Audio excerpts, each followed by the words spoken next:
Zhou Weiqing was stunned, and his eyes widened in disbelief. He felt warm inside and blushed. The Empire's #1 beauty was hugging him of her own accord. When Binger had finally calmed down, her emotions stabilized. Her eyes flew open with a sudden realization, and she blushed. She had been agitated, but Zhou Weiqing's words had deeply touched her. She also noticed that the boy stood in her embrace without any tricks or trying anything funny, and without a single sign of him trying to do anything further. Slowly, a feeling of peace and serenity filled her heart. Although Zhou Weiqing had almost killed her, he saved her life on this day. So she decided to wipe the slate clean. After such a long time, she finally accepted him in her heart. At that moment, he became someone special that she could rely on. The two of them stood silently together. One was a boy with an inferiority complex because he was called trash for so many years, and the other was a girl who was shouldering too many burdens and responsibilities. At that moment, their hearts were in sync. Their auras came together and comforted each other. Suddenly, Captain Xiao rushed into the tent, calling for Zhou Weiqing to inform him that their battalion commander Binger had resigned from her post. She was stunned when she found them having a moment. Binger quickly pushed Zhou Weiqing and made it seem like he had been the one holding on to her. Captain Xiao apologized for entering the wrong tent and asked them to continue. Zhou Weiqing blamed his elder sister for arriving at the wrong time in his tent. He and Binger were blushing furiously. They stood silently in that emotionally charged atmosphere. A moment later, Zhou Weiqing started speaking when Binger interrupted him. Her face was flushed pink. She thanked him and said that she was feeling much better. Zhou Weiqing's face lit up as he complimented how beautiful she looked when she smiled. Binger giggled in response, making the boy sigh inwardly. He had never seen the commander look as pretty as she did then. Binger said it was getting late, and she would be leaving. Zhou Weiqing suddenly grabbed her hand and asked her to wait. She wondered what he was trying to do when she saw his serious expression, followed by a question. Zhou Weiqing asked whether she wanted to avenge the men who had perished that day. Binger asked how he intended to do it. Zhou Weiqing explained that since their enemies had eliminated and injured over 100 of their men, they should also do the same to them. This was a war between two empires, and it was a small matter to avenge their fallen comrades. Binger asked whether he considered launching a sneak attack on the enemy stronghold. Zhou Weiqing stated they could do the same since the enemy was bold enough to cross the Heavenly Bow Empire's borders for an ambush. She silently contemplated his words and then agreed with a determined expression and a trace of excitement. She said she would find Zhou Weiqing after dinner to discuss their plan of attack. The duo agreed to rest for a while to restore the heavenly energy they had expended earlier that day. Later on, Binger returned dressed in dark camouflage gear. Zhou Weiqing was surprised when he saw her new attire. Binger inquired what he was staring at and asked him to come closer. The boy wondered why Binger had returned to her usual icy demeanor. She sounded mean at that moment. Zhou Weiqing innocently asked whether she had lost her memory. The question made her giggle and playfully call him an idiot. It was then that he realized that she had been messing with him. She suddenly pointed at him and asked him not to move. Zhou Weiqing's body instantly froze until she said with a slight blush that he was still in the testing period. Therefore, he could not touch her without her permission. The boy was perplexed. His face suddenly lit up with realization. He wondered when Binger had become so bad. Binger asked whether something was wrong. She explained that the weight in her heart was still heavy, and it was natural that she would test him. Zhou Weiqing eagerly consented. He realized that the test would be a great opportunity for him. She was starting to accept him, and it was a step forward. If Binger was willing to test him, he ought to respond honestly. His expression became more confident as he suggested they get down to business. Binger wondered why she felt that the present version of the boy was even more dangerous than when he was a rascal. Zhou Weiqing playfully asked whether he should return to his original state. She replied that she would prefer it if he did not. They immediately began planning the assault on their enemy. The nearest camp of the Kalise military was some distance away. Shangguan Binger marked all the sentry posts on the map. After the duo planned their attack and retreat routes, they set off toward the Kalise Empire's military camp. Zhou Weiqing, too, was clad in dark camouflage gear. Under the starry sky, Zhou Weiqing and Binger dashed through the forest at an astonishing speed. They chose to attack from the road and retreat into the forest. According to Binger, the forest was filled with heavenly beasts. Upon hearing this, Zhou Weiqing decided to use it as an escape route. He explained that the aura emitted from the black jewel within his body was intimidating to heavenly beasts. He made this discovery while he was in the skill-storing palace. None of the beasts could withstand the aura of the winged black tiger. Even Zong stage heavenly beasts were obedient to him. Therefore, the process of skill storing was easy. While retreating through the forest, the presence of the heavenly beasts would greatly deter any enemy pursuit. They already had the information about the enemy's sentry posts. Zhou Weiqing and Shangguan Binger silently approached the camp. Under the cover of darkness, they attacked the sentry posts. They aimed their purple dawn bows and released powerful arrows. Their cooperation was flawless. It was as if there was some kind of mental connection between them. Before the enemy sentries could react, the arrows instantly took them out. The duo eliminated several sentry posts while they made their way to their next targets. Zhou Weiqing reported that they had already eliminated 34 sentries. He suggested a retreat after they killed 100. Binger agreed without hesitation. The black jewel in Zhou Weiqing's body was already starting to take effect. His eyes shone with bloodlust. The change went unnoticed by Zhou Weiqing. He had no idea that the bloodlust was enhancing his senses. The duo waited quietly outside the camp until the dead of night, when the sentries started to tire, and the security became lax. Binger released 2 arrows in quick succession. Zhou Weiqing saw the opportunity, quickly sprang into action, and raced toward the sentry tower. As he dashed into position, a silent arrow was lodged into an enemy's forehead, and his body slumped lifelessly on the floor. Zhou Weiqing arrived at his new vantage point and confirmed the elimination of the enemy sentry. He smiled as he thought how fortunate he had been to be fast enough to avoid detection. He unleashed the Overlord Bow, which radiated an overbearing aura. He enchanted the arrow using a skill called the Overlord Bow Lightning Explosive Arrow. A brilliant light shone from the sentry tower and illuminated the night sky. The unexpected phenomenon alerted a soldier on the ground. Zhou Weiqing released the enchanted arrow toward the soldiers gathering at the base of his position. The impact of the explosion was devastating. A frightening wave of heavenly energy erupted across the camp and wiped out a few dozen enemies. The enemy was immediately set ablaze by the wave of destruction. The Khaleesi Empire's soldiers ran like headless chickens. They were unaware of the origin of the sudden flash of lightning. A soldier pointed to the glowing sentry tower above them and shouted to alert his comrades to the presence of an enemy assassin. Zhou Weiqing drew his bow with another enchanted arrow. When the enemy soldiers rushed toward him, a pair of silent arrows were lodged between their eyes. Binger had masterfully shot the arrows. Her face remained expressionless with lethal intent. She was buying time for Zhou Weiqing by getting rid of the soldiers rushing him. She could not allow them to interfere with his elemental skill. At that moment, she frowned with concern because they had been discovered. The duo needed to act fast.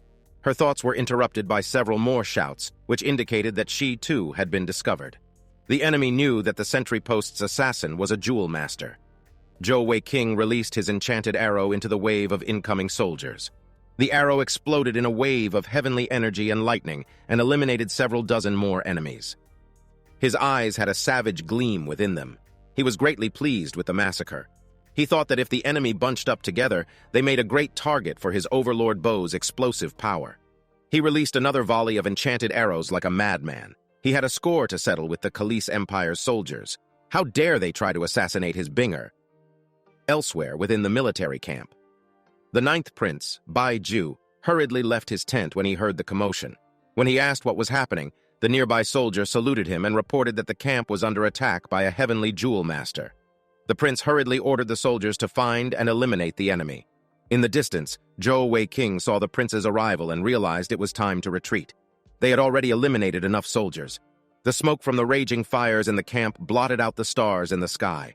The Khaleesi Empire soldiers shouted in pursuit of their assailants. Prince Bai Ju ordered the men to organize themselves into teams of 30 soldiers to put out the fires. He ordered the jewel masters among them to follow him and chase down the assassins. He was adamant that they should not be allowed to escape. Zhou Weiqing dashed towards Binger and announced their retreat. She ran beside him into the forest. The route they chose was closer to their camp. The prince led his men in pursuit of the duo. He was a bit shaken up in his heart. He wondered about the identity of the assassins. The power behind those arrows even made him wet his pants. He swore he would tear them apart if he captured the enemy archer. The 9th Prince of the Khaleesi Empire, Bai Ju, wet his bed until he was 10 years old, which was already embarrassing. But the recent incident was even more humiliating. The fact that Zhou Weiqing's Overlord Bow could make him wet his pants only fanned the flames of his rage. He looked ahead and noticed that the silhouettes of his targets looked familiar. The woman's silhouette belonged to Shangguan Binger, and the other seemed like the heavenly jewel master he had encountered before. His eyes widened at this revelation. He informed his men that if both were captured, it would be a great achievement. He raised his right hand and condensed a torrent of wind. He released it toward Binger and Zhou Weiqing. The latter quickly looked over his shoulder and wondered whether a tracking arrow had been fired at them. He then realized the archer he had confronted earlier was among his current pursuers. At that moment, he stomped his right foot on the ground and dashed forward. He pushed Binger to the ground and out of the arrow's path. He gritted his teeth with anxiety. The enemy had a jewel master who could use the silent tracking arrow. As he spoke, he took Binger into his arms and said he would carry her so their escape would be faster. Binger protested and asked him to put her down because she could run faster. He declined the request and argued that it was not the time for her to act tough. The silent tracking arrow was even more deadly in the dark. Binger was speechless and slightly embarrassed. Zhou Weiqing used the explosive power of his right leg to run into the forest. He was several times faster than before. His immortal deity technique was very strong, and with the whirlpools at his 4 death acupoints spinning at top speed, he recovered his heavenly energy at a rapid rate. He galloped away and managed to create some distance between himself and his pursuers. The demonic right leg was truly incredible. It wasn't even tired after so much running. Prince Baiju was surprised by Zhou Weiqing's speed. He wondered how anyone could run so fast. He also wondered how many jewels the boy had. He was certain that the pace could not be maintained for long because of the heavenly energy consumption. He cursed inwardly that his teacher wasn't around, and all the jewel masters with him were only strength types. None specialized in agility or speed. Even though they were slower, they had an overall higher cultivation. So he was confident they would catch up when their assailants ran out of heavenly energy. Zhou Weiqing carried Binger in his arms as he ran tirelessly through the forest. He looked back and saw that he had left his pursuers far behind. He looked ahead and saw many pairs of eyes glowing in the dark. However, he dashed toward them. The eyes belonged to a pack of forest dire wolves. They were some of the most troublesome heavenly beasts at the Shy stage. Although they were not individually strong, they were more powerful in packs. They could help Zhou Weiqing to lose his pursuers. He noticed that the dire wolves were closing in from the sides. He planned to lure them further and let them deal with the prince and his men. Prince Baiju was still in hot pursuit, and behind him was his close aide. Zhou Weiqing leaped onto a thick overhead branch. The prince looked ahead with shock. His aide asked him to stop and observe the surroundings. The pack of dire wolves had surrounded them. Baiju ordered his men not to attack or injure the beasts because the creatures held strong grudges. If one of them were injured or killed, they would never give up on hunting them. The wolves bared their fangs, and their eyes glowed menacingly. Since they had already surrounded the men, the prince ordered the men to break through the beasts' ranks and escape. Binger was shocked by the number of dire wolves. She expressed concern about the possibility of them attacking. However, Zhou Weiqing said they wouldn't dare to come closer to any of them. At that moment, he released the frightening aura of his demonic right leg. Binger was surprised when she felt the aura. The wolves were slightly intimidated as they growled at the soldiers below. A dense aura surged violently from Zhou Weiqing's right leg. Binger commented on how formidable his right leg was.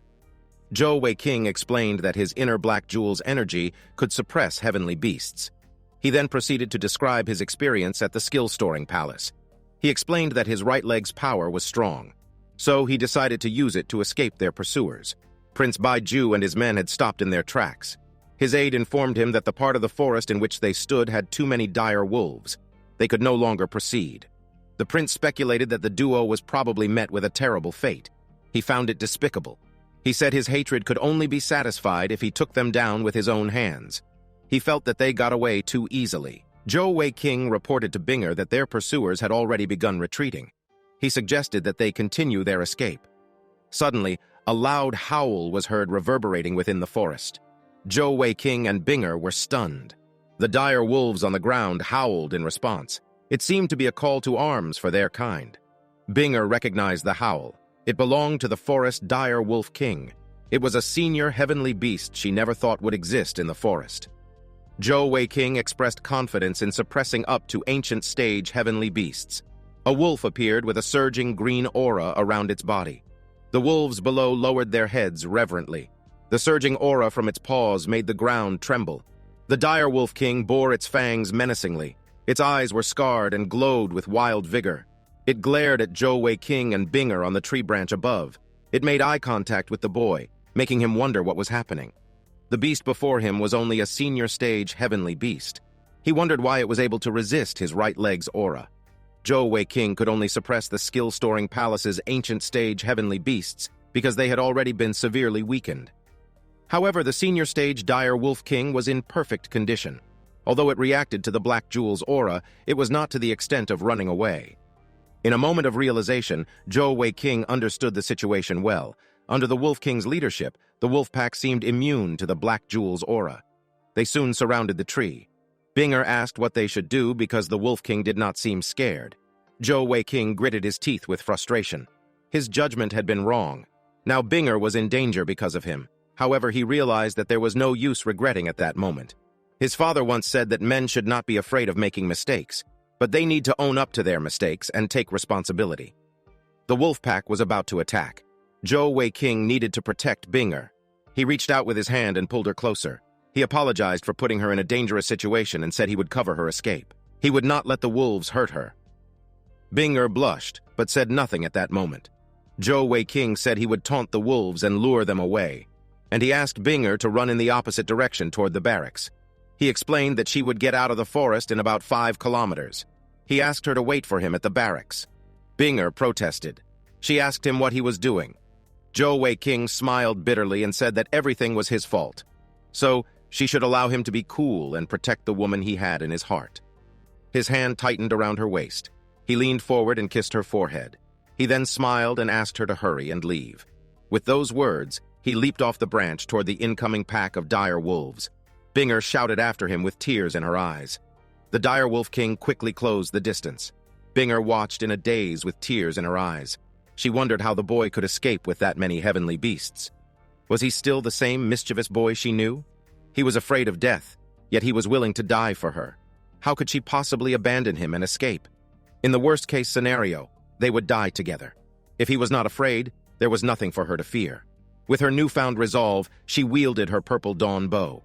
She quickly drew it and released a powerful arrow toward the wolves. As she did so, she contemplated and said that because she had a man who was willing to protect her with his life, she was satisfied for life. Her arrow flew over Zhou Wei King's head and pierced the forehead of an incoming wolf. Zhou Wei King was stunned. He looked back and asked what she was doing and if she was dumb. What he saw was Binger with fierce determination in her eyes. She said that she would not let him die alone. If her actions made her dumb, then she would be dumb right until the end. She blushed furiously as she declared that they would live and die together. Zhou Wei King was stunned beyond words. Her words filled him with determination. A black aura gathered in his right hand, and he unleashed his elemental skill, the Whip of Darkness. Tentacle-like streams of the darkness element quickly wrapped themselves around the bodies of the dire wolves. Their movements were restrained. Binger used the opportunity to fire a volley of arrows that struck their heads with deadly precision. The Dire Wolf King growled and gathered a dense aura in its mouth. It released a volley of wind blades toward Zhou Wei King. The boy was stunned. The beast could release so many wind blades at once. No wonder it was the Dire Wolf King. The wind blades overlapped and tore off bits of the ground as they flew toward their target. Zhou Wei King dove straight toward the oncoming attack and used another elemental skill, spatial translocation, to avoid the attack. He landed on the ground and sighed in relief. That attack had been dangerous. The Dire Wolf King's wind blades were powerful. The Heavenly Beast King looked at the boy with puzzlement. It released another volley of wind blades, forcing Zhou Wei King to use his spatial skill to dodge once more. Zhou Wei King's desperation grew with each passing moment. He needed to end the fight as soon as possible. Otherwise, he would not be able to maintain his current momentum. A dark aura gathered around his right leg. He leaped into the air and attempted to stomp the Dire Wolf King with it. The beast had fast reflexes and dodged. The boy stretched out his left hand and activated another elemental skill, Wind Binding. The Dire Wolf King was struck with the Cayenne darts and struggled against the binding force. Its movements had been restricted. When Zhou Wei King thought he had succeeded, the Beast King's aura suddenly erupted. It released more wind blades and broke free from the wind binding skill. Zhou Wei King was shocked. The Dire Wolf King was originally a wind attribute beast. Therefore, it had a very strong resistance to wind-based attacks. Moreover, Zhou Wei King was only a rank 1 Heavenly Jewel Master, so his wind binding hardly affected the Dire Wolf King. Binger leaped off the tree as a wind blade struck and shattered its trunk. The dire wolves took turns in releasing wind blades. Zhou Weiqing had a worried expression. Now that the rest of the wolves were attacking, Binger was in danger. The dire wolf king's intelligence was very high. It observed Zhou Weiqing's reaction and learned that Shangguan Binger was very important to him.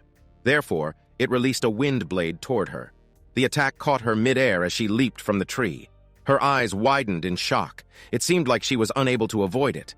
Zhou Weiqing saw the critical situation. He did not have time to think. His figure flashed as he teleported in front of Binger. When she realized what he was doing, she shouted in despair. Zhou Weiqing used his body to block all the wind blades the dire wolf king released. The force of the attack coursed through his body and made him spit a mouthful of blood. The titanium alloy armor on his body was shattered, and the tremendous momentum severely injured him. His body was thrown back and shattered a few trees. His body finally slid to the base of a tree when Binger rushed to his side.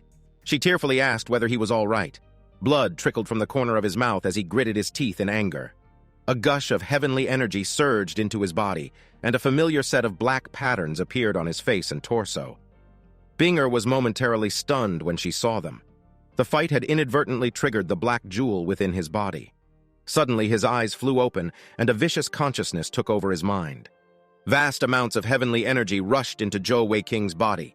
Binger called to him with concern. His body had been completely covered with mysterious dark patterns. The wounds previously caused by the dire wolf king were healing quickly. A dark, menacing aura surrounded him, and the pack of dire wolves began trembling in fear. Binger immediately recognized the change in his breath. It was the demonic change. The dire wolf king charged and released another volley of wind blades. However, Zhou Weiqing stood his ground with a menacing glare. His right leg was overflowing with power. He raised it and swiftly kicked the air. His right leg collided directly with the wind blades and nullified them. The dire wolf king was shocked. Zhou Weiqing maintained his unwavering gaze. His elemental jewel, the Alexandrite cat's eye, had turned gray. It was the manifestation of his evil attribute. He let out a deafening roar that paralyzed the dire wolves. He charged toward them and tore into their bodies with his hands, which had become claws. When a dire wolf was caught, its wind attribute drained out through the wound and was absorbed into Zhou Weiqing's body. In an instant, the dire wolf would be drained to death.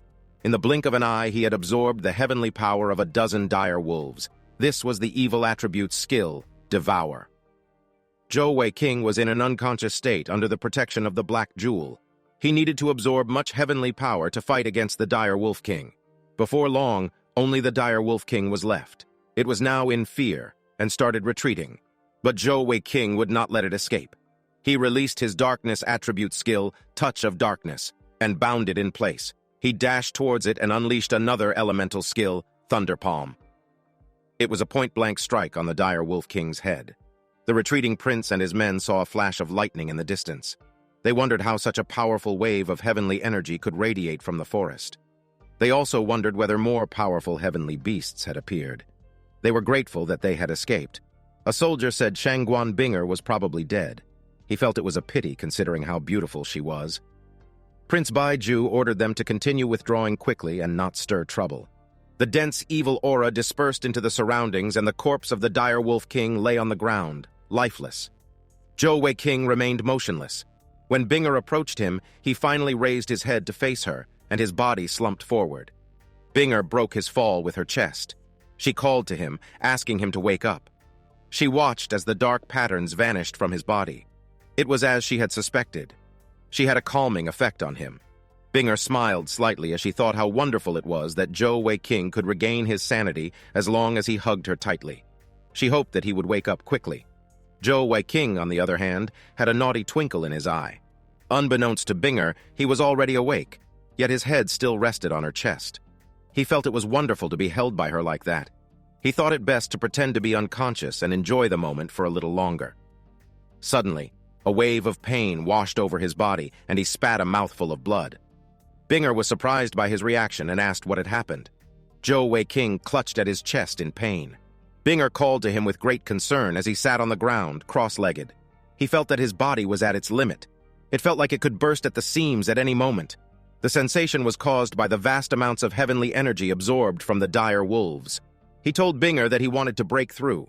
She understood the assignment and knew exactly what to do. She would stay by his side to protect him. Zhou Wei-King shut his eyes and focused on his acupoints. He intended to break through each of them in the order prescribed by the immortal deity technique. The wind attribute power he absorbed while in his demon transformation state was too much. Now that the transformation had disappeared, he could no longer suppress the energy. He could sense the acupoints where he needed to break through with the excess heavenly energy. He broke through his acupoints swiftly and methodically. However, his efforts still weren't enough. The next acupoint he needed to break through was at the balls of his feet.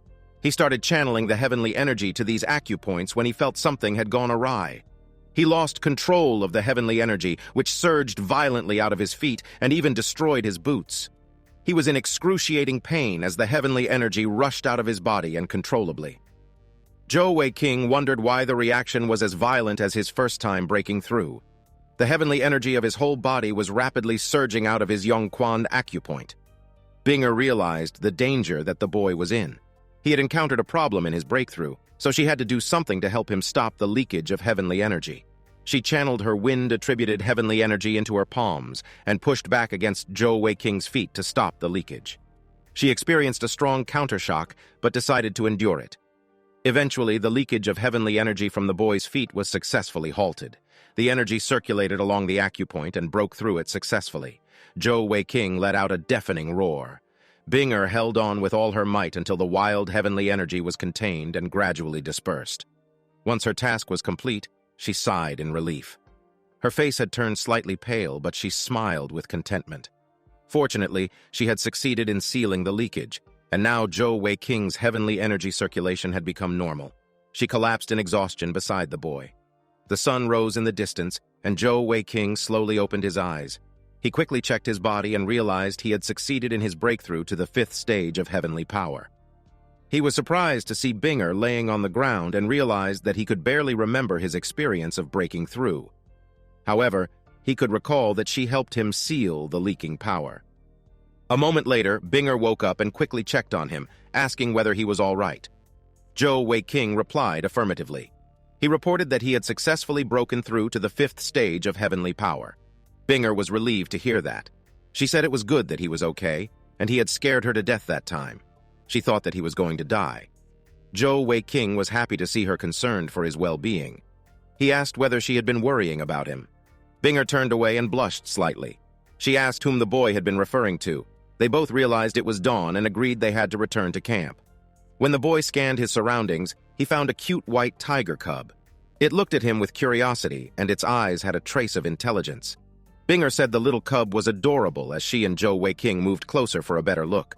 The cub stared at them with its large, clear eyes. It growled with disapproval when Zhou Wei-King reached for the scruff of its neck and lifted it. He wondered whether it was a newborn beast. Binger said that he was lucky to have found the cub of a tiger-like beast. If he raised it, at the very least, it would evolve into a supernatural beast. She wondered how young it was, how it got there, and where its parents were. Zhou Wei-King was hit by the sudden realization of the danger they faced. He said they should quickly leave the area because it would be dangerous if the cub's parents came looking for it. Binger agreed, and they set off towards their camp. As they walked through the forest, she expressed joy because they had finally left, and there were no more beasts beyond that point on their journey. Zhou Wei-King agreed that they were safe after losing their pursuers. They had almost died back there. Binger looked at the cub in his arms and felt slightly envious. The little fur ball rested its head against Zhou Wei-King's chest as if it belonged. Binger sighed inwardly because of how cute it was. Zhou Wei-King noticed her expression and held out the cub for her to take it. He said she could have it if she liked it. Binger was surprised by the offer because the cub was very valuable. She asked whether he was certain. Zhou Wei-King admitted that he wouldn't want to give it to anyone, but for her, he was willing to do it. Binger lit up with excitement when she looked into the little cub's eyes. However, it growled at her, which made her feel a little shocked. She couldn't believe that the cub did not like her. When Zhou Wei-King turned the cub to face himself, its expression had already become gentle. Once again, he turned it toward Binger, and it growled just like before. He pondered for a moment and concluded that it was likely that the cub was drawn to the aura of the winged black tiger within the black jewel. He thought it could be why the tiger cub liked him. Binger concluded that the cub had chosen Zhou Wei-King and could only be close to him. The boy could not hold back his curiosity and lifted the cub to inspect it. He discovered that it was female. He playfully said that he was not only attractive to women, but even the little tigress was attracted to him. The little cub swiped its little paws at him in protest. It felt embarrassed that its privacy had been violated. Binger chided him for bullying the cub. Zhou Weiqing, however, was amazed by its intelligence. He thought that the little one was very interesting. Binger lightly chopped his head with her hand and asked him to stop being so loud, and they still had to return to camp. She wondered whether he planned to return with his tattered garments. Zhou Weiqing was prepared. A moment later, he had changed into the 3rd Battalion's uniform, making Binger wonder where he got it. He explained that he had knocked out one of their secret soldiers and stolen the uniform. When they returned to camp, Zhou Weiqing asked her to go and rest. Binger stopped him as he turned to leave. She thanked him for assisting her in avenging her fallen soldiers. Zhou Weiqing turned and gazed deeply into her eyes. He said that Binger had a kind nature and was not suited to the life of a soldier in the barracks. He said it was a good idea that she had resigned from the post of the battalion commander and that it would be best not to remain in the camp any longer. Binger curiously asked what he would do if she left. Zhou Weiqing replied that he would follow her wherever she went. His words made her blush. She also stuck out her tongue and playfully winked before asking who would want to be followed by him. Binger said she would return to her quarters and they would discuss the matter after she received her final orders. Zhou Weiqing watched her fading silhouette and smiled because she was cute. She was too gentle to be a battalion commander. He realized he had to return to his quarters and wash the dirt off his body. Deep in the forest at the site of the Dire Wolf massacre, 2 figures with intimidating auras stood in the clearing. They had white hair with golden highlights. They seemed to be looking for someone. The man with the long hair told his companion he sensed that the person they were looking for seemed to have vanished from that spot. Her aura had disappeared without a trace. His companion wondered whether the beasts had attacked the young miss. Otherwise, it would be impossible for the snow god detection skill to fail. The man with long hair dismissed his speculation and said that even if Her Highness's body was weak, she was only in the transformation stage. The low-level heavenly beasts that had perished in the area could not have defeated her. The man sensed a strong, dark aura still concentrated on the bodies of the wolves. It meant that the wolves had been dead for at least 4 hours. The frightening thing was that the bodies of the wolves did not show any signs of a struggle. They had simply been sucked dry. His companion said that it was probably the doing of a dark heavenly beast. The long-haired man said that it was likely that Her Highness was in the company of this beast, and its dark aura must have masked her. His companion addressed him as Big Brother and asked what they should do. The long-haired man said that Her Highness was a troublemaker. If she didn't like the arranged marriage, she did not have to run away like that. It was too dangerous to leave Snow God Mountain during her transformation. Her Majesty was just a little girl. He said that they should return and report their findings. Back at the military camp, Zhou Weiqing was in an exceptionally good mood as he bathed. He looked at the cub and asked whether she wanted to join him for a bath. The little one covered her large eyes with her paws. She was extremely embarrassed and slightly irritated by the boy's indecency. Zhou Weiqing was amused by the cub's human-like response and laughed at how interesting she was. The white tiger cub lay on Zhou Weiqing's chest as they napped in the evening. Binger walked into his tent and announced her arrival. Zhou Weiqing slowly opened his eyes and sat up. He held the cub and asked whether Binger had finished cultivating. She replied affirmatively and said that her heavenly power had already broken through. The boy was pleasantly surprised by the news. Binger proudly announced that her improvement had been twofold. Her power had increased from the 8th level to the 10th level. Zhou Weiqing praised her for the significant improvement and called her a genius. He even went to the extent of calling her growth monstrous. Binger modestly explained that she wasn't that great. Rather, it was because she had absorbed a vast amount of wind-attributed heavenly energy from him the previous day. She credited Zhou Weiqing indirectly for her progress. It was due to his devouring skill that she could benefit. Zhou Weiqing shivered slightly when he recounted the experience of using the evil attribute skill. He hated that he could not use it at will and only seemed to be able to activate it when fighting great monsters. He explained that the skill could not be controlled.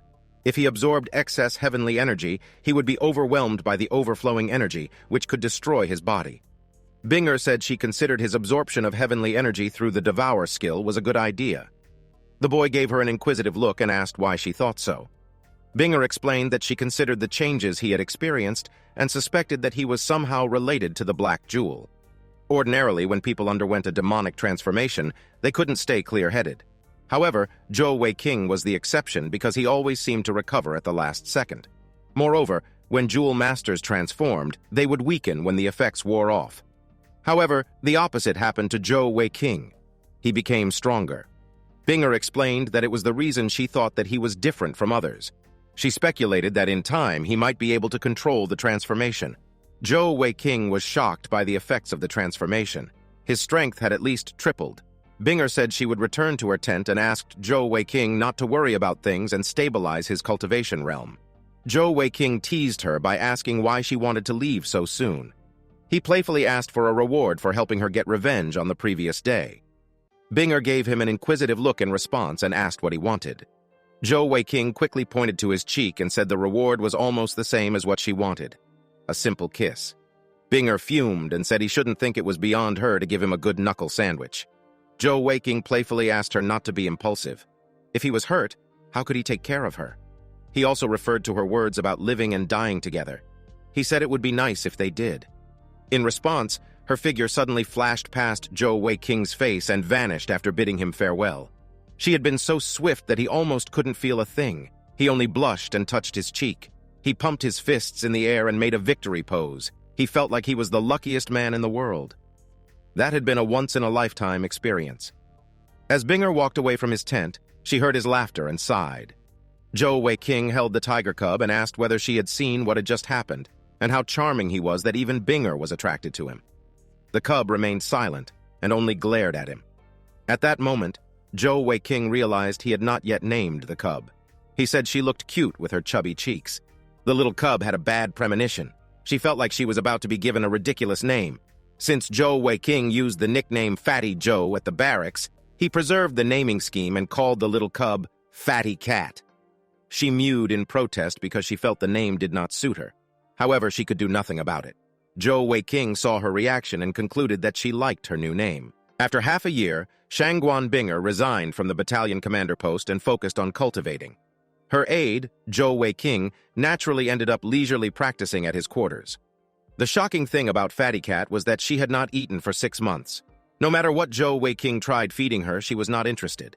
She only liked sleeping near him. Yet she didn't look sick or malnourished when he looked at her.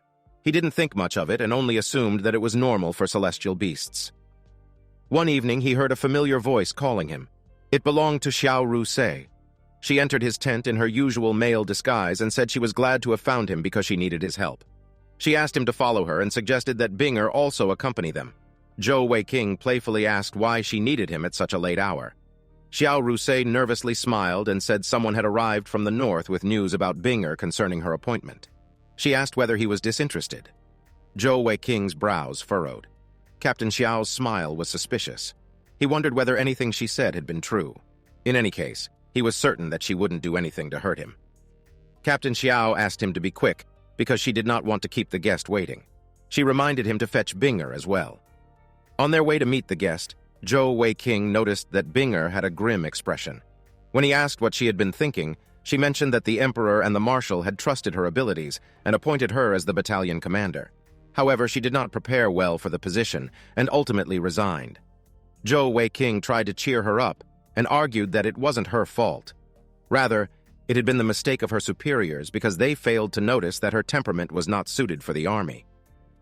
Captain Xiao turned and interrupted their conversation. She reminded them they were still at the army barracks and should be mindful of their words. In her heart, she apologized to Zhou Weiqing for setting him up. She was not the one who betrayed him, and yet she could not help him. She turned and led them toward the tent. A familiar silhouette filled his vision when Zhou Weiqing pulled back the curtain. It was unmistakable because it was deeply engraved in his mind.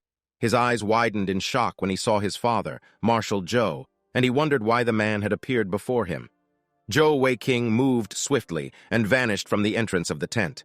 He hoped that his presence had gone unnoticed. Binger respectfully saluted Marshal Zhou. Zhou Weiqing hid and panted heavily. He hoped that the dark skies had helped conceal him from his dad. It suddenly dawned on him that something was wrong. Xiao Rusei would not have asked him to accompany her if his dad hadn't known he had joined the army. He wondered whether his dad had come to the barracks specifically for him. Suddenly, a shout resounded from within the tent. It referred to him as a rotten brat and demanded that he reveal himself. Otherwise, he would be dragged from his hiding spot. Zhou Weiking's heart nearly jumped out of his chest, and his expression became bitter at the thought that he had been discovered. He sheepishly peeked through the entrance of the tent and walked in. Marshal Zhou ordered him to kneel at a corner and promised to deal with him after concluding official matters. Zhou Weiking sighed miserably, and his expression became gloomy. He felt betrayed by his elder sister. Captain Xiao gave him an apologetic look. She believed that her actions were justified. The marshal had personally visited the barracks, and she could not possibly lie to her superior.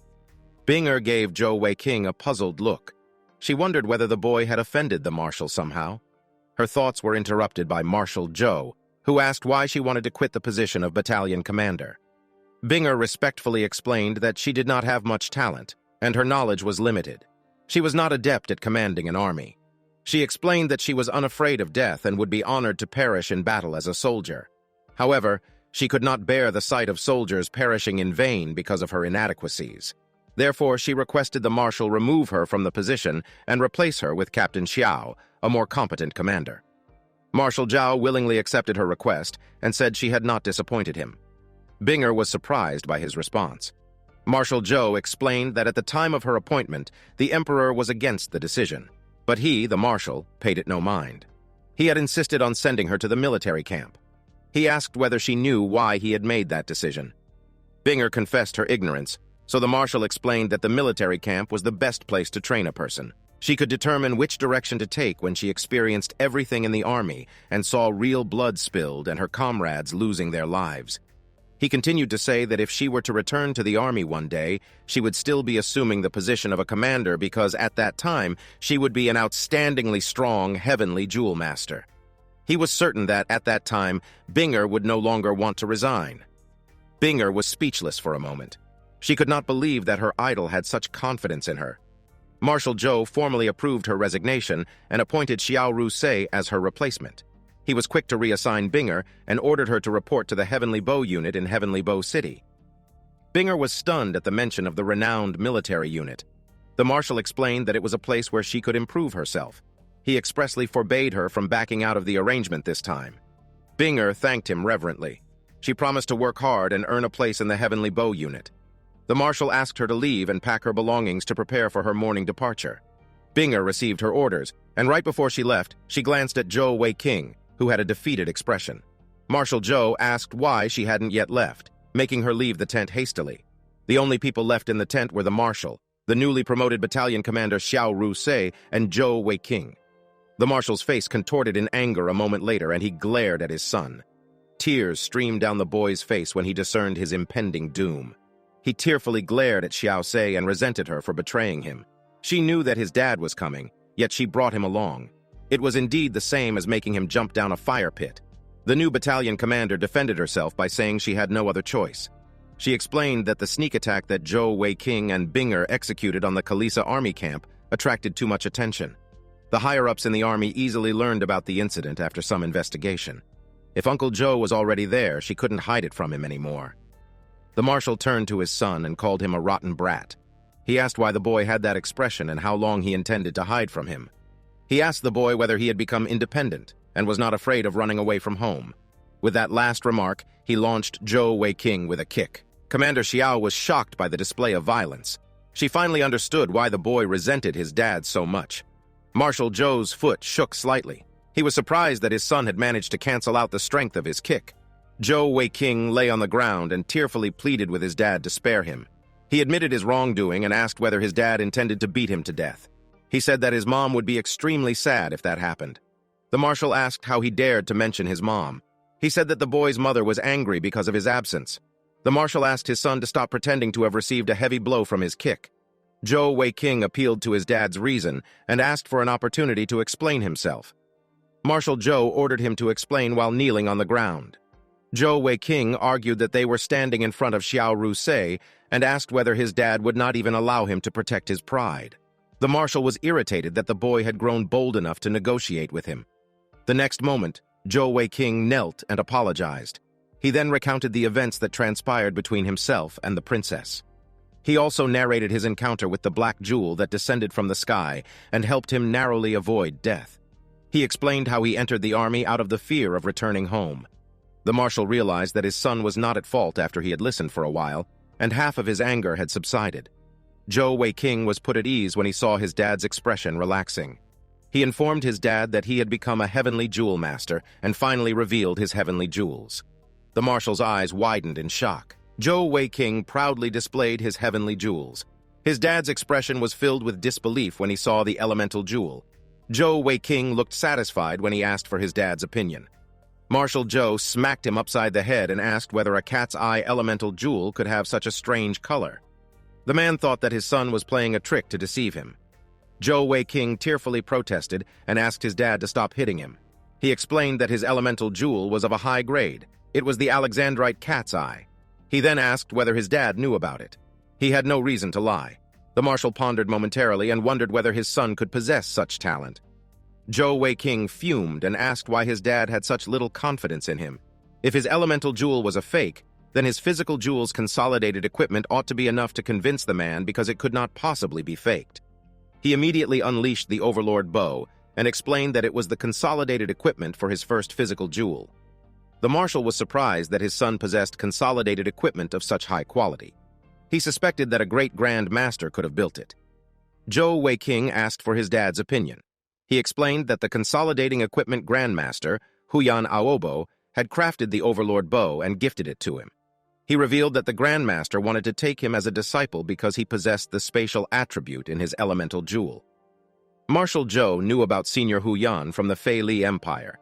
He was a Grandmaster famous for producing consolidated equipment scrolls. The marshal found it unbelievable that such a renowned figure wanted his son as a disciple. Marshal Zhou finally believed that his son had become a heavenly jewel master. He then proposed a test. He asked the boy to shoot an arrow at him with all his strength using the Overlord bow and the ability of his elemental jewel. Zhou Weiqing was quick to verify his dad's instructions. He asked whether firing such a powerful arrow at close range was safe. His dad assured him his current abilities were insufficient to threaten him. The boy complied with the request and drew the Overlord bow. He enchanted the arrow with his darkness and spatial attributes. Marshal Zhou paid attention to the unmistakable fluctuation of heavenly energy and noticed his son's combination of attributes. Commander Xiao silently watched as Zhou Weiqing prepared his attack. The boy's expression turned serious, and he warned his dad that he was about to release the arrow. The next moment, the arrow flew swiftly with the powerful heavenly energy in its wake. The marshal stood his ground and faced the incoming arrow. His eyes gleamed with deep focus, and an invisible barrier blocked the arrow when it was inches from his chest. Zhou Weiqing was stunned. His dad casually negated the power of his enchanted arrow using the touch of darkness. The boy was impressed by his dad's abilities. He asked whether his dad finally believed he had become a heavenly jewel master. The marshal turned and cleared his throat.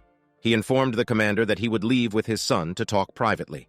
Afterward, he grabbed Zhou Weiqing's shoulder and flew out of the tent in a streak of light. They flew into a distant clearing in an instant. Zhou Weiqing asked why he had been brought so far away from the barracks. Marshal Zhou smiled at his question, and the next moment he laughed hysterically. His voice echoed throughout the nearby forest. Zhou Weiqing was bewildered. He wondered whether something was wrong with his dad because he had never seen the man laughing so heartily. He wondered whether the marshal had gone insane from seeing his talent. Marshal Zhou laughed and expressed joy that his son was no longer useless. Furthermore, Zhou Weiqing was a genius. His joyous outburst made the boy very uncomfortable. The marshal chuckled and said that he was genuinely happy. He asked the boy for the details about his awakening. Zhou Weiqing said the process of his awakening had been a little strange. He asked his dad to promise not to beat him up if it turned out he did something wrong during the process. Marshal Zhou promised not to hit him and explained that he was too happy to even think about doing it. Zhou Weiqing told him in full detail what had happened in the past few months. When his dad heard about the strange occurrence regarding the Black Jewel and the Immortal Deity technique, he could no longer smile, especially when the boy narrated the part where he awakened his innate heavenly jewels by using Binger as a sacrificial offering and almost killed her. Marshal Zhou's heart was shaken up.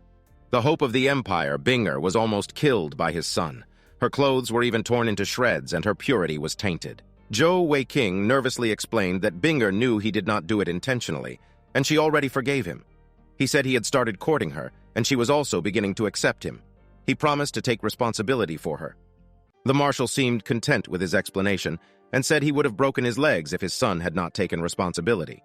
He declared that Binger would be the Zhou family's benefactor from that moment onward. He told the boy to treat her well. The marshal said Zhou Weiqing would leave with Binger the following morning to join the Heavenly Bow unit. Zhou Weiqing was excited that he was allowed to leave with Binger. Marshal Zhou said that although he approved of his son's relationship with her, Zhou Weiqing had yet to resolve the matter concerning his engagement with the princess. The boy was surprised by his father's question. He was slightly irritated as he asked why his dad had yet to break off the engagement, as requested in his letter. He said that regardless, he would not marry the princess. The marshal told his son that if he wanted the engagement broken, he had to inform the emperor personally. The marshal refused to make another trip to the palace for the same purpose. Zhou Weiqing wondered whether his godfather, the emperor, had rejected his request. Marshal Zhou reminded his son about the emperor's personality and how difficult it was for him as the emperor's subordinate. Zhou Weiqing, however, had a different relationship with the ruler. He was the emperor's godson, so he could afford to act shamelessly. The boy sighed reluctantly. The marshal remembered that he had brought a gift for his son and handed him a vest. It was armor that could be worn on the inside of his clothes. The marshal explained that it was a birthday gift and wished his son a happy birthday. Zhou Weiqing smiled because his dad had remembered his birthday. He expressed his gratitude and promised to make his father proud. The marshal asked him to stop yapping, return to his quarters, and pack his belongings. He also asked his son not to be tardy the following morning. He watched the boy's silhouette fade into the distance before laughing heartily again. The boy had given him a big surprise. The only thing he had worried about for many years had been solved. He wondered who else would dare to say that he had a useless son from that point onward. When Zhou Weiqing returned to the barracks, he found Binger waiting for him. She had a deep frown on her face. Zhou Weiqing did not notice the change in her expression and called her as soon as he got closer. He approached her and asked whether she was out there waiting for him. He said he had good news to share with her. He noticed her expression and asked why she seemed upset. Binger stated her discovery. The boy was the only son of Marshal Zhou. He was not Fatty Zhou, but Zhou Weiqing. He quickly clarified that his name was Zhou Weiqing, but his nickname was Fatty Zhou. Binger gritted her teeth in anger. She said it was fine and should have known it was the reason for his close relationship with Xiao Sei. She called herself an idiot. Zhou Weiqing called to her, but she snorted and turned around to leave. She turned her head and glared at him before asking him not to follow her. Otherwise, she would eliminate him. Zhou Weiqing helplessly watched as her figure returned to the camp. He did not want to hide his identity from her. However, he wondered whether he would have been allowed to stay in the camp if he had done so from the start. The next morning, Zhou Weiqing held Fatty Cat in his hands and informed her that she would stay in his bag for the journey because it was inconvenient for him to keep holding her in his arms.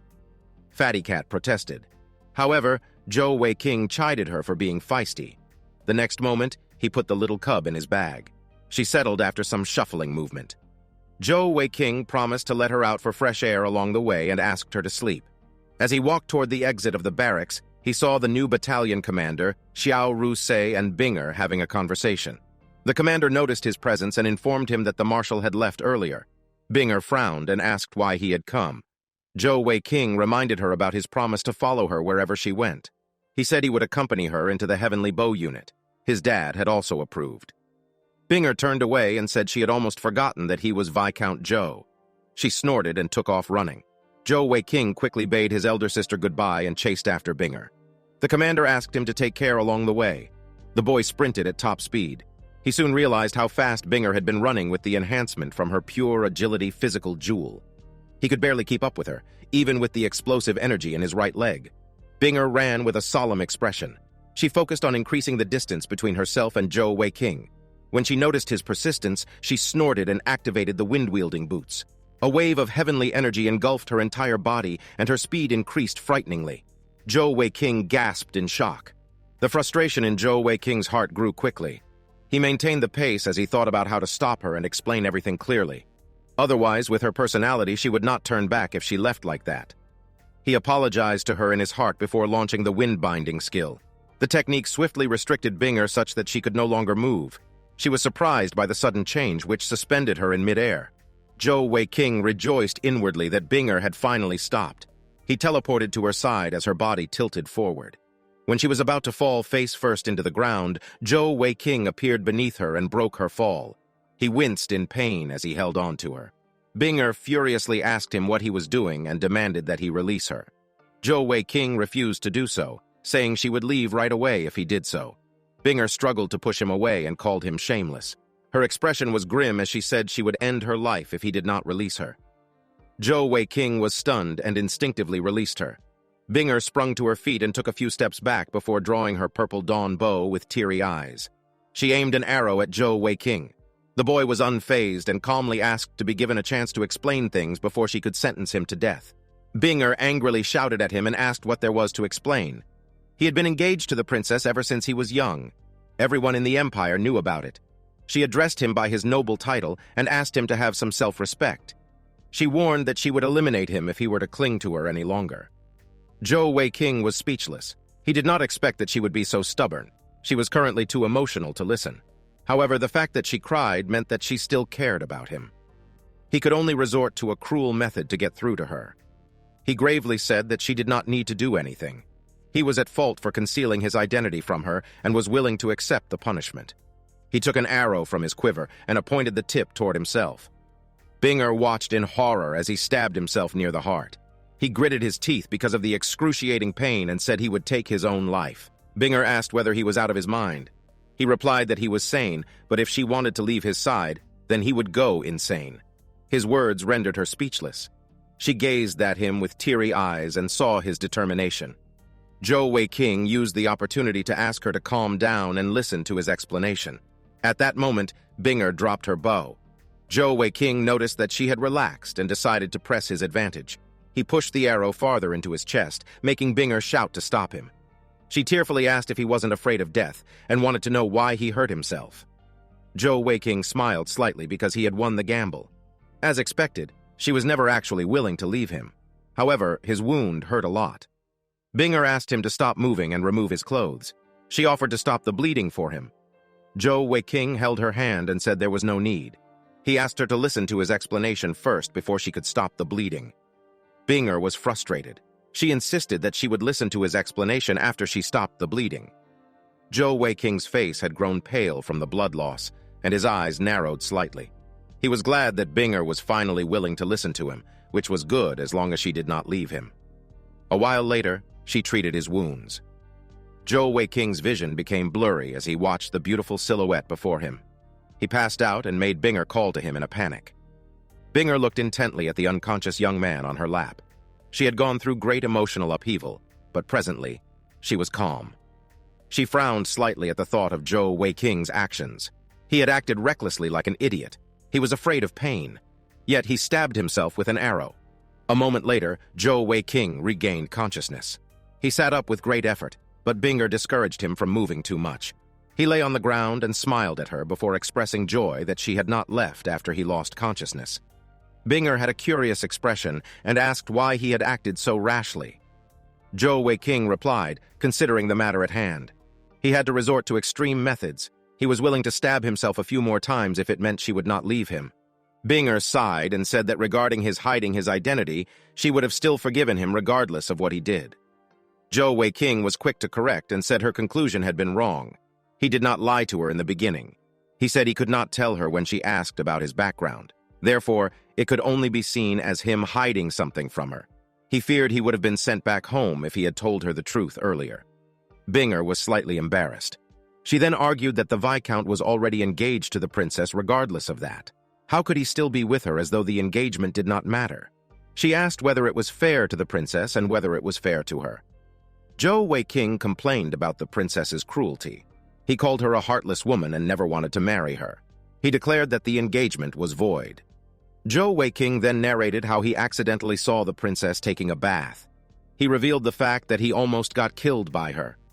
His tale explained why he thought the princess was cruel. He explained that he never liked the princess to begin with and had asked his dad to break off the engagement. He said Binger was different because she was gentle and kind. He would be out of his mind if he wanted to marry the princess when he already had Binger in his life. Binger asked whether the marshal had successfully broken off the engagement. Zhou Weiqing explained that his dad was too prideful. As the subordinate of the emperor, he found it difficult to speak with the ruler. The emperor was also the boy's godfather, so Zhou Weiqing promised to look for him when he had free time and discuss his intention to end the engagement. He assured Binger that even if he were single in the future, He definitely wouldn't marry the princess. Binger remained in silent contemplation. The next moment, she flared up again and immediately calmed down when Zhou Weiqing instinctively feigned weakness because of his wound and collapsed. Binger only scoffed. However, this time there was no trace of anger. She had a faint smile on her face. Zhou Weiqing looked up at her radiant beauty and gently asked whether she was considering leaving him.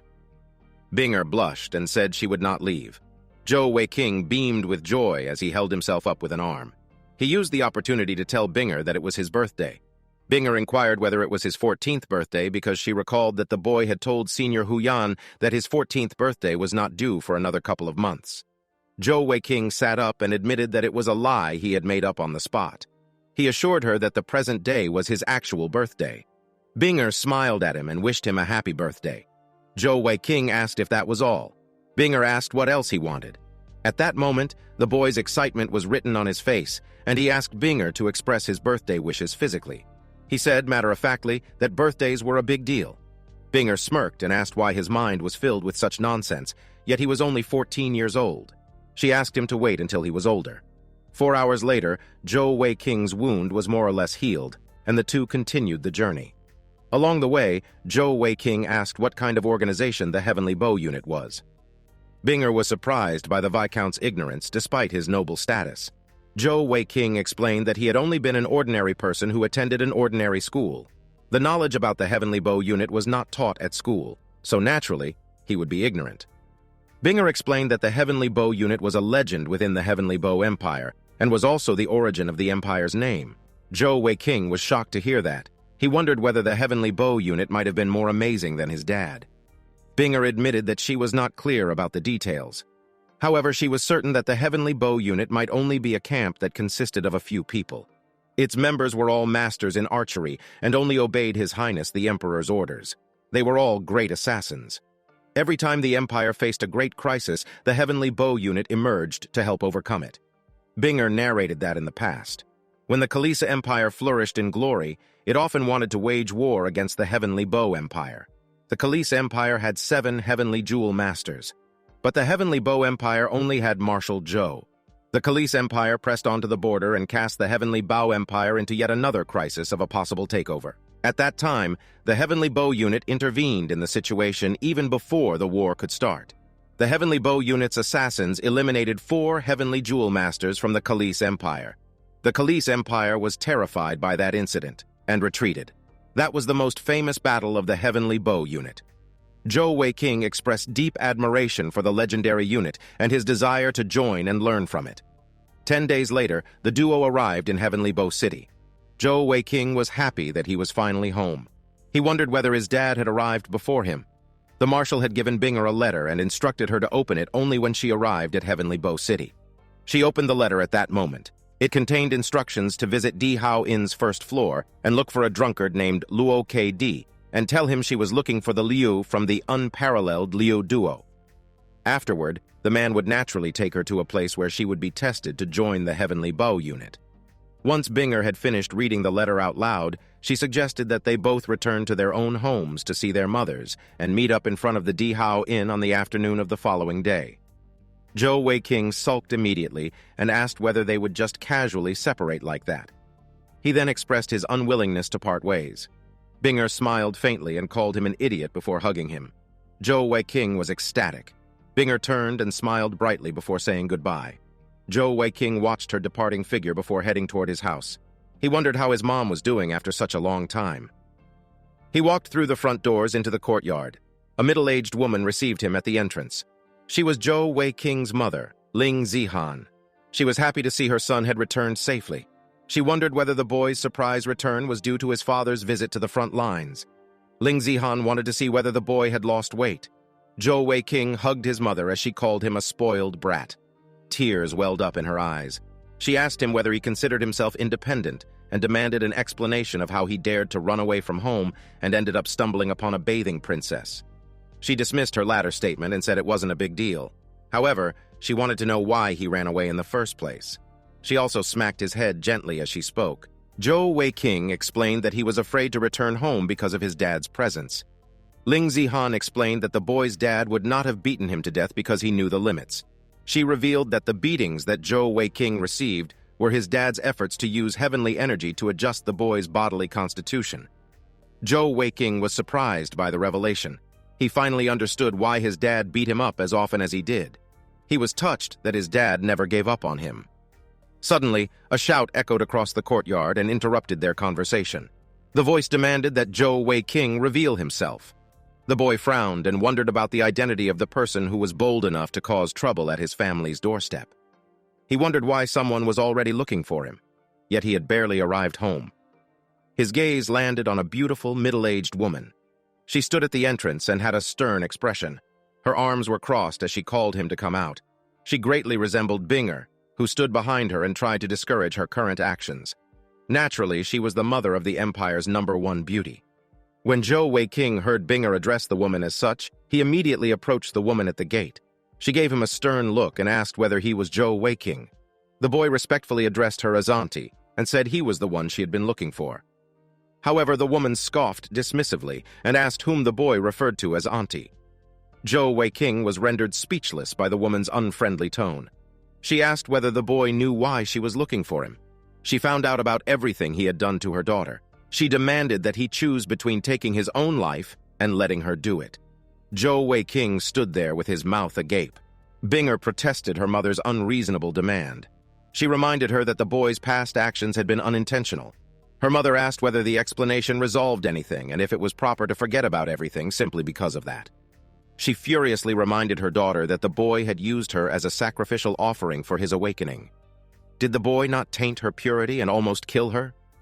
The woman faced Zhou Weiqing again and said if he had the courage, he should take responsibility and end his own life to atone for his mistakes. Zhou Weiqing's expression became grim. He said he would take responsibility for Binger and never run away. However, if he took his own life in front of Binger, it would only hurt her more. Therefore, he would use his life to make it up to her and protect her. Binger blushed slightly because the boy's words had touched her. However, her mother's response was skeptical. She doubted his abilities and demanded a demonstration. She wanted to know what right the boy had to protect her daughter. The woman released thick waves of heavenly energy and prepared a palm attack. She charged toward Zhou Weiqing, who stood his ground for a moment. However, before the incoming attack connected, he teleported out of harm's way. He used his spatial attribute skill, Blink. Zhou Weiqing's eyes widened in disbelief. This auntie was so strong that even if he survived the strike, a layer of his skin would have probably been peeled off at the very least. It was such a close call. At that moment, Ling Zihan was struck by a sudden realization. She asked the woman attacking her son to wait for a moment. She could recognize her, apparently, and her face lit up as she asked the woman whether she was elder sister Tang Xian. The woman asked who she was in response. Zhou Weiqing was surprised by the sudden development and wondered whether his mother was acquainted with the woman. His mom introduced herself and said she was Ling Zihan from Dragon Pit Lake. She explained that the woman and a man she referred to as elder brother Shang Guan saved her life many years ago. The woman immediately recognized Zhou Weiqing's mother. She referred to her as Little Zihan. She was pleasantly surprised because they had not seen each other in the past 20 years. She had no idea that they both resided in the same city. They cheerfully held hands and smiled brightly. Zhou Weiqing sighed, and Binger stared in disbelief. Tang Xian interrupted the happy moment and asked whether Zhou Weiqing was related to her old friend. She mentioned that the boy had used her daughter as a sacrificial offering for his awakening. Ling Zihan wondered whether it had been a misunderstanding. She immediately ordered her son to kneel before Aunt Tang Xian. Zhou Weiqing's mother explained that she wouldn't be alive presently if it had not been for elder sister Tang Xian and elder brother Shang Guan. Tang Xian said she did not expect elder brother Shui Niu, whom Ling Zihan had often mentioned in the past, would be the current marshal of the Heavenly Bow Empire. The two women reminisced about their shared past as their children listened closely. Zhou Weiqing knelt while Binger stood beside him. His mother asked him to explain the events between himself and Tang Xian's daughter. The boy truthfully narrated all that had happened until the present. The story shocked Ling Zihan, yet Tang Xian's face remained cold and expressionless. She gave no hints about her willingness to forgive Zhou Weiqing. Binger knelt beside Zhou Weiqing and pleaded with her mother to understand that everything that happened had been an accident. She revealed that the boy had saved her life twice on the battlefield. He charged ahead of her into a pack of dire wolves in the forest so that she could have a chance to escape. Her eyes were filled with resolve as she expressed her willingness to perish beside the boy should her mother decide to end his life. She declared that she would not fall for any other man in the future. Zhou Weiking's face lit up with joy and he blushed. Tears welled up in his eyes when he realized the meaning behind her words. She said she would not marry anyone but him. It was the first time she said straightforwardly that she liked him. Tang Xian almost protested but stopped herself before she could utter a word. She only sighed and gloomily said it was difficult to make daughters stay when they were all grown up.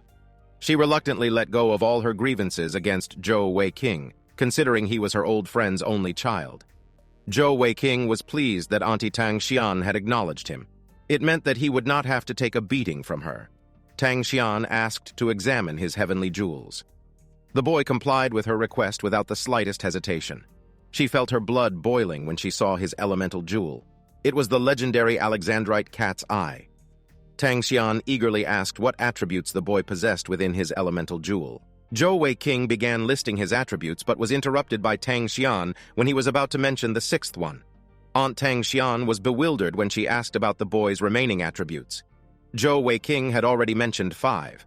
The boy replied sincerely and said he did not understand the nature of his sixth attribute. He did not mention it to Binger because of his uncertainty. Tang Xian laughed cheerfully. She recalled how her husband, the father of her daughter, always bragged about how talented he was. The man claimed that no one could compare to him. Yet before Tang Xian stood someone with 2 more attributes than her husband. Tang Xian asked whether the boy had stored any skill for his unknown attribute. Zhou Weiking replied affirmatively, but admitted that he did not know how the skill functioned. Tang Xian then asked which heavenly beast he had obtained the skill from. Zhou Weiking vividly described the heavenly beast's appearance. It was a small-headed cat with 3 yellow eyes. While inside the skill-storing palace, he realized that the beast had always stared at him. Therefore, Zhou Weiking tried storing the creature's skill out of curiosity. Tang Xian immediately recognized the heavenly beast described by the boy. It was a young, 3-eyed dragon cat. She asked the boy to activate the skill of the unknown attribute. Zhou Weiking took a step back, pointed his palm toward Tang Xian, and asked her to be careful before activating his skill. A swirling mass of purple heavenly energy was released from his left hand. Tang Xian was shocked beyond words. She had just witnessed the 3-eyed dragon cat's unique skill, absolute delay. Tang Xian's face suddenly brightened. She called the boy a little monster before explaining that his unknown attribute was one of the 3 saint attributes. Time. Tang Xian did not bother to hide how impressed she was with Zhou Weiking. She did not expect the Fei Li Empire to have a young 3-eyed dragon cat. Moreover, the Empire was willing to let the owner of an Alexandrite cat's eye jewel store the beast's skill. She explained that an adult 3-eyed dragon cat's strength was beyond that of a Zong stage heavenly beast, and it was a nightmare for heavenly jewel masters to subdue it. Zhou Weiking admitted that he did not know about the 3 saint attributes. He also confessed that he originally thought that his unknown attribute was mediocre. Tang Xian explained that the 3 saint attributes were spirit, time, and holy. The evil attribute was also considered a saint attribute. However, because of its negative side effects, it was excluded from that classification. She said that the absolute delay skill may not seem strong, but the absolute in its name meant that it directly ignored the difference in cultivation between opponents. Binger was surprised by her mother's hidden knowledge. She too did not know about the 3 saint attributes and the absolute delay skill. Tang Xian explained to the boy that in a battle of life and death, the ability to stop the opponent even for a moment was more than enough to determine the victor. For example, he and Binger were both archers. What would happen if the opponent went to block his arrow, but the arrow stopped mid-air for a second? Zhou Weiking immediately understood the illustration. It was an ingenious application of his skill. Tang Xian reminded him that although he was gifted and talented, he wouldn't get anywhere without working hard in cultivation. She warned that it would still be an easy target before he obtained his 6th set of heavenly jewels. Zhou Weiking felt a chill down his spine. He asked what would happen after he obtained his 6th set. Tang Xian smiled at him in response. Zhou Weiking looked at her expectantly in silent suspense. A moment later, she finally reminded him of his earlier words about taking responsibility for her daughter. She urged him to work hard so that she could pass her daughter to him without any worry. Zhou Weiking pointed at his nose in surprise. Indeed, Auntie Tang Xian had been referring to him. At that moment, he wondered whether she had acknowledged him. Judging by her smile, that seemed to be the case. Zhou Weiking's heart skipped a beat when he understood the meaning behind her words. Binger blushed and pretended to protest. Zhou Weiking smiled brightly. He was grateful that there were no more obstacles between himself and Binger. His mom, Ling Zihan, asked Tang Xian to accompany her into the house to speak privately. Zhou Weiking and Binger watched as their mothers left. Once they were out of earshot, he turned to Binger and expressed his joy for being acknowledged by her mother. Binger was still blushing and playfully asked him what of it. In response, Zhou Weiking held her hand and said he wanted to see where she could run off. Binger gave him a sweet smile and said he was too shameless. Later that evening, Zhou Weiking and his mother bid farewell to their unexpected guests. Zhou Weiking turned to his mother and said he did not expect her to know Auntie Tang Xian. He asked about her background and said she was quite amazing. He wondered whether she was stronger than his dad. Ling Zihan explained that she met Tang Xian around 20 years ago. At the time, Ling Zihan was 15 years old and was almost killed by a heavenly beast. However, Tang Xian and her husband, elder brother Shang Guan, coincidentally passed by and saved her life. Ling Zihan had yet to meet Zhou Weiking's dad, who was cultivating elsewhere. Afterward, she invited the couple to stay at her father's house as guests to repay them for saving her life. The couple liked the place and lived there for quite a while. Ling Zihan admitted that she did not know much about their background, but she was certain it was not simple. She explained that when elder brother Shang Guan killed the heavenly beast, he displayed an elemental jewel similar to the one her son possessed. However, the difference was that he had 10 sets of heavenly jewels. Zhou Weiking felt both impressed and intimidated. His dad, Marshal Zhou, possessed only 8 sets. Yet 20 years ago, Tang Xian's husband already had 10 sets of heavenly jewels. The boy's mother speculated that Tang Xian might be stronger than the Marshal. She suddenly changed the topic and said she was not opposed to her son and Binger getting together. However, the boy was still engaged to the princess. His dad definitely wouldn't agree if he found out. Zhou Weiking explained that he had already discussed the matter with his father at the army barracks earlier. He said that there was no happy ending to forcing things. Furthermore, he did not even like the princess. Zhou Weiking said he would personally tell his godfather, the emperor, about his intention to end the engagement. He explained that his dad had already agreed with the plan. The marshal assigned him to the Heavenly Bow unit with Binger, and both had to report to the unit the following day. Ling Zihan was surprised by the latter statement. She then asked him to promise not to turn evil again, similar to his awakening, after joining the Heavenly Bow unit. She said the Heavenly Bow unit's camp was close to their house, so she expected the boy to return home often. Zhou Weiking bade his mother goodbye the following day and headed toward the city while Fatty Cat snoozed in his arms. His destination was the Dihao Inn. He had never been to the place because of his dad's penny-pinching habit. He soon noticed Binger had arrived outside the inn. She wore a veil to hide her face. When he asked about it, she explained that too many people knew her in Heavenly Bow City, so she did not want to draw unnecessary attention. Zhou Weiking agreed with her choice of disguise. Besides, his Binger could not be seen by just anyone. He spoke as he turned and asked her to accompany him into the inn. The girl's face flushed pink beneath the veil. She snorted and asked who exactly he was. Zhou Weiking playfully said her objection was overruled. His confidence was drawn from the fact that Auntie Tang Xian had already acknowledged his relationship with her daughter. Shang Guan Binger was raised by her mother ever since she was young, so she was very filial and greatly valued her mother's opinion. Now that her mother had acknowledged Zhou Weiking, there was no longer any restriction between them. Binger looked at his back and playfully called him a little scoundrel. She followed close behind as they entered the inn. Zhou Weiking noticed that the place was very busy at that time. He recalled they were supposed to look for a drunkard named Luo K.D. Binger scanned the area and quickly spotted a man who sat alone and drank at a table. He had emptied several liquor bottles and his face was red with intoxication. Considering the drunken state of the man, Zhou Weiking was certain he was the one they had been sent to find. The man gazed intently in a certain direction and chuckled in a self-indulgent way. Zhou Weiking stood beside him and curiously asked what the man had been looking at with such keen interest. He teased the man, saying the corners of his mouth were about to reach his ears. He said this, referring to the silly grin the drunkard had a moment earlier. The boy followed his gaze, which led to the figure of a woman at the bar counter. Zhou Weiking asked the drunkard what was so good about the woman he was staring at. In response, the drunkard asked him to leave, saying a child would not understand. Zhou Weiking retorted. He knew plenty. He thoughtfully scratched his chin and said the woman at the counter could only be a background character and did not look good from the front. He was inwardly confident that no one could match the beauty of his Binger. The drunkard asked why the boy was certain about the woman's appearance. Zhou Weiqing explained that his intuition was accurate. However, it was because he had already seen the woman's face. The drunk man expressed skepticism, so Zhou Weiqing asked him to pay close attention. Zhou Weiqing called to the woman. When she turned to see who had called her, the drunkard's face became ghastly pale. He collapsed sideways and felt his soul leaving his body.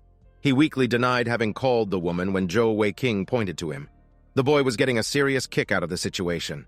The woman seemed accustomed to such incidents and angrily stormed out of the bar. She called them shameless for daring to call her, yet they were unwilling to admit it. Zhou Weiqing was surprised to see the drunkard had been scared sober.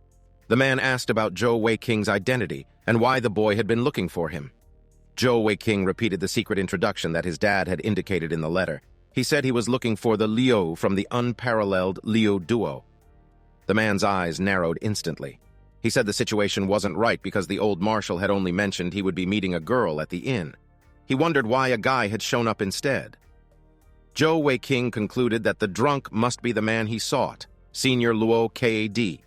He explained that he had only tagged along with a girl that the senior was expecting. She wasn't alone, but rather there were two of them. Senior Luo was excited when he saw the beautiful silhouette in the direction Zhou Weiqing indicated. His reaction made Zhou Weiqing think the man was probably an imposter. Senior Luo insisted that he was the real deal and asked the boy to follow him to take a test. The duo followed the man into a field. Senior Luo informed them that it was the place where they would take the test to join the Heavenly Bow unit. When he said ladies first, Binger responded to the cue and removed her veil. When she asked about the contents of the test, the man immediately recognized her. She was Shangguan Binger. He could not believe Heavenly Bow City's #1 beauty was joining the Heavenly Bow unit. In his excitement, he allowed Binger to pass without taking the test.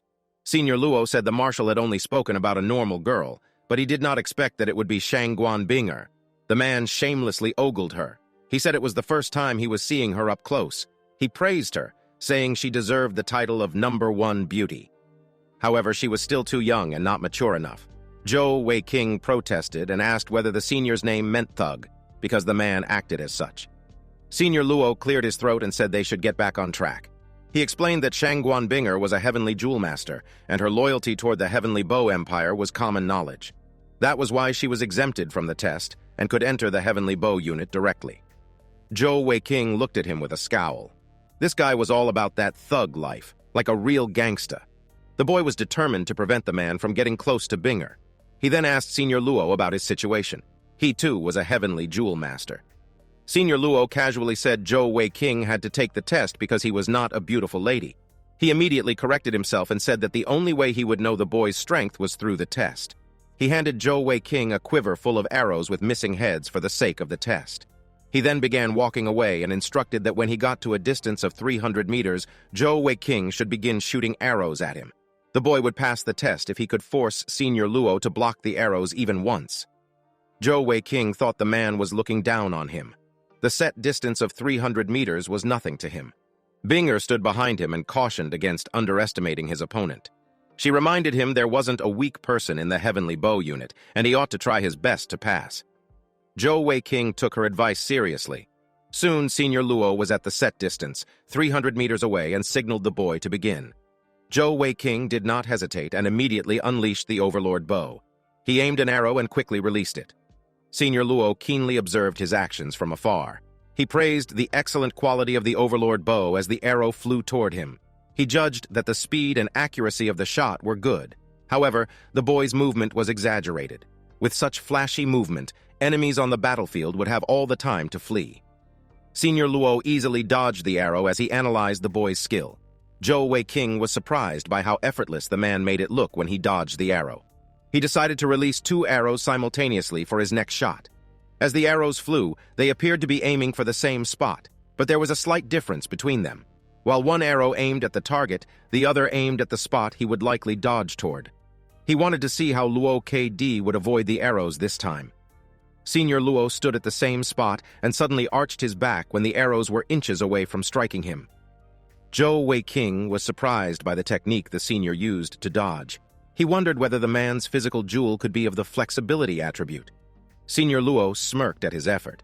He asked whether that was all the boy amounted to. If he wanted to join the Heavenly Bow unit with his level of ability, then he was looking down on them.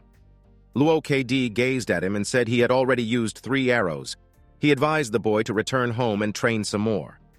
Zhou Wei King's expression became furious.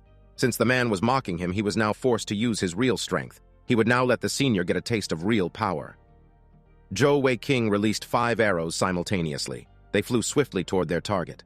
Senior Luo judged the trajectory of each arrow and realized that only one of them was aimed at him. He assumed that the boy had lost his composure. His body swayed on the spot and dodged all the arrows. It was just as he had thought. The boy's mindset disqualified him from joining the Heavenly Bow unit. Zhou Wei King saw how casually the man dodged the arrows and scoffed. At that moment, there was a loud explosion behind Luo KD. The impact from the arrow's collision with the ground rattled Senior Luo's body. The man's expression became extremely ugly. He wondered what kind of arrows the boy had fired and how they could explode. He cursed his carelessness. He judged that the ability belonged to the boy's elemental jewel. He felt that Zhou Wei King was too overpowered. The force from the impact launched him into the air. Suddenly, another arrow intercepted him. Luo KD cursed his terrible luck. He was in the air where he could not maneuver his body to dodge. His only choice was to brace himself and bear the brunt of the incoming attack. The man was blown away, and his body crashed on the ground dozens of meters away. Zhou Wei King had a serious expression and said the senior had just tasted the power of his technique, the Overlord Spatial Arrow. Binger rushed to Senior Luo's side to check on his condition. The man's body trembled as he struggled to his feet. He intended to show off a little bit, but he did not expect to end up in such a miserable state. Zhou Wei King feigned modesty and said the senior had gone easy on him, and he had only lucked out. He asked whether his efforts had been enough to pass the test. Luo KD snorted in response. He called the boy a rotten brat and complained, saying he had been played. He reluctantly admitted that the boy had passed the test. Zhou Wei King asked whether he had been accepted into the Heavenly Bow unit. However, the man stubbornly made up another test. He said the second test would be his turn to shoot arrows at the boy. Zhou Wei King would pass if he could avoid just one of the arrows. Luo KD was clearly out for revenge. Zhou Wei King realized it and angrily called out the man for being petty. Luo KD did not allow him the time to complain and began a countdown from 5. He asked Zhou Wei King to hurry and run before the end of the countdown when he would begin shooting the arrows. The countdown began, and Zhou Wei King desperately sprinted away. Although he understood that Senior Luo had made up the second test on the spot, he could do nothing but bear with it. Luo KD was too embarrassed to let things go.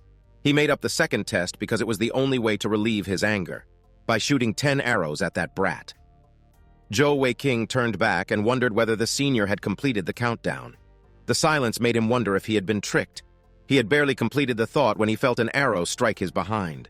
The boy tearfully complained in his heart. It was a soundless arrow, and it hurt terribly. Zhou Wei King wailed with a bitter complaint. He shouted at the senior to stop aiming at his behind. He ran as he complained about the senior taking revenge and how much it hurt. Senior Luo smirked with an evil glint in his eyes. He announced that there were 6 more arrows.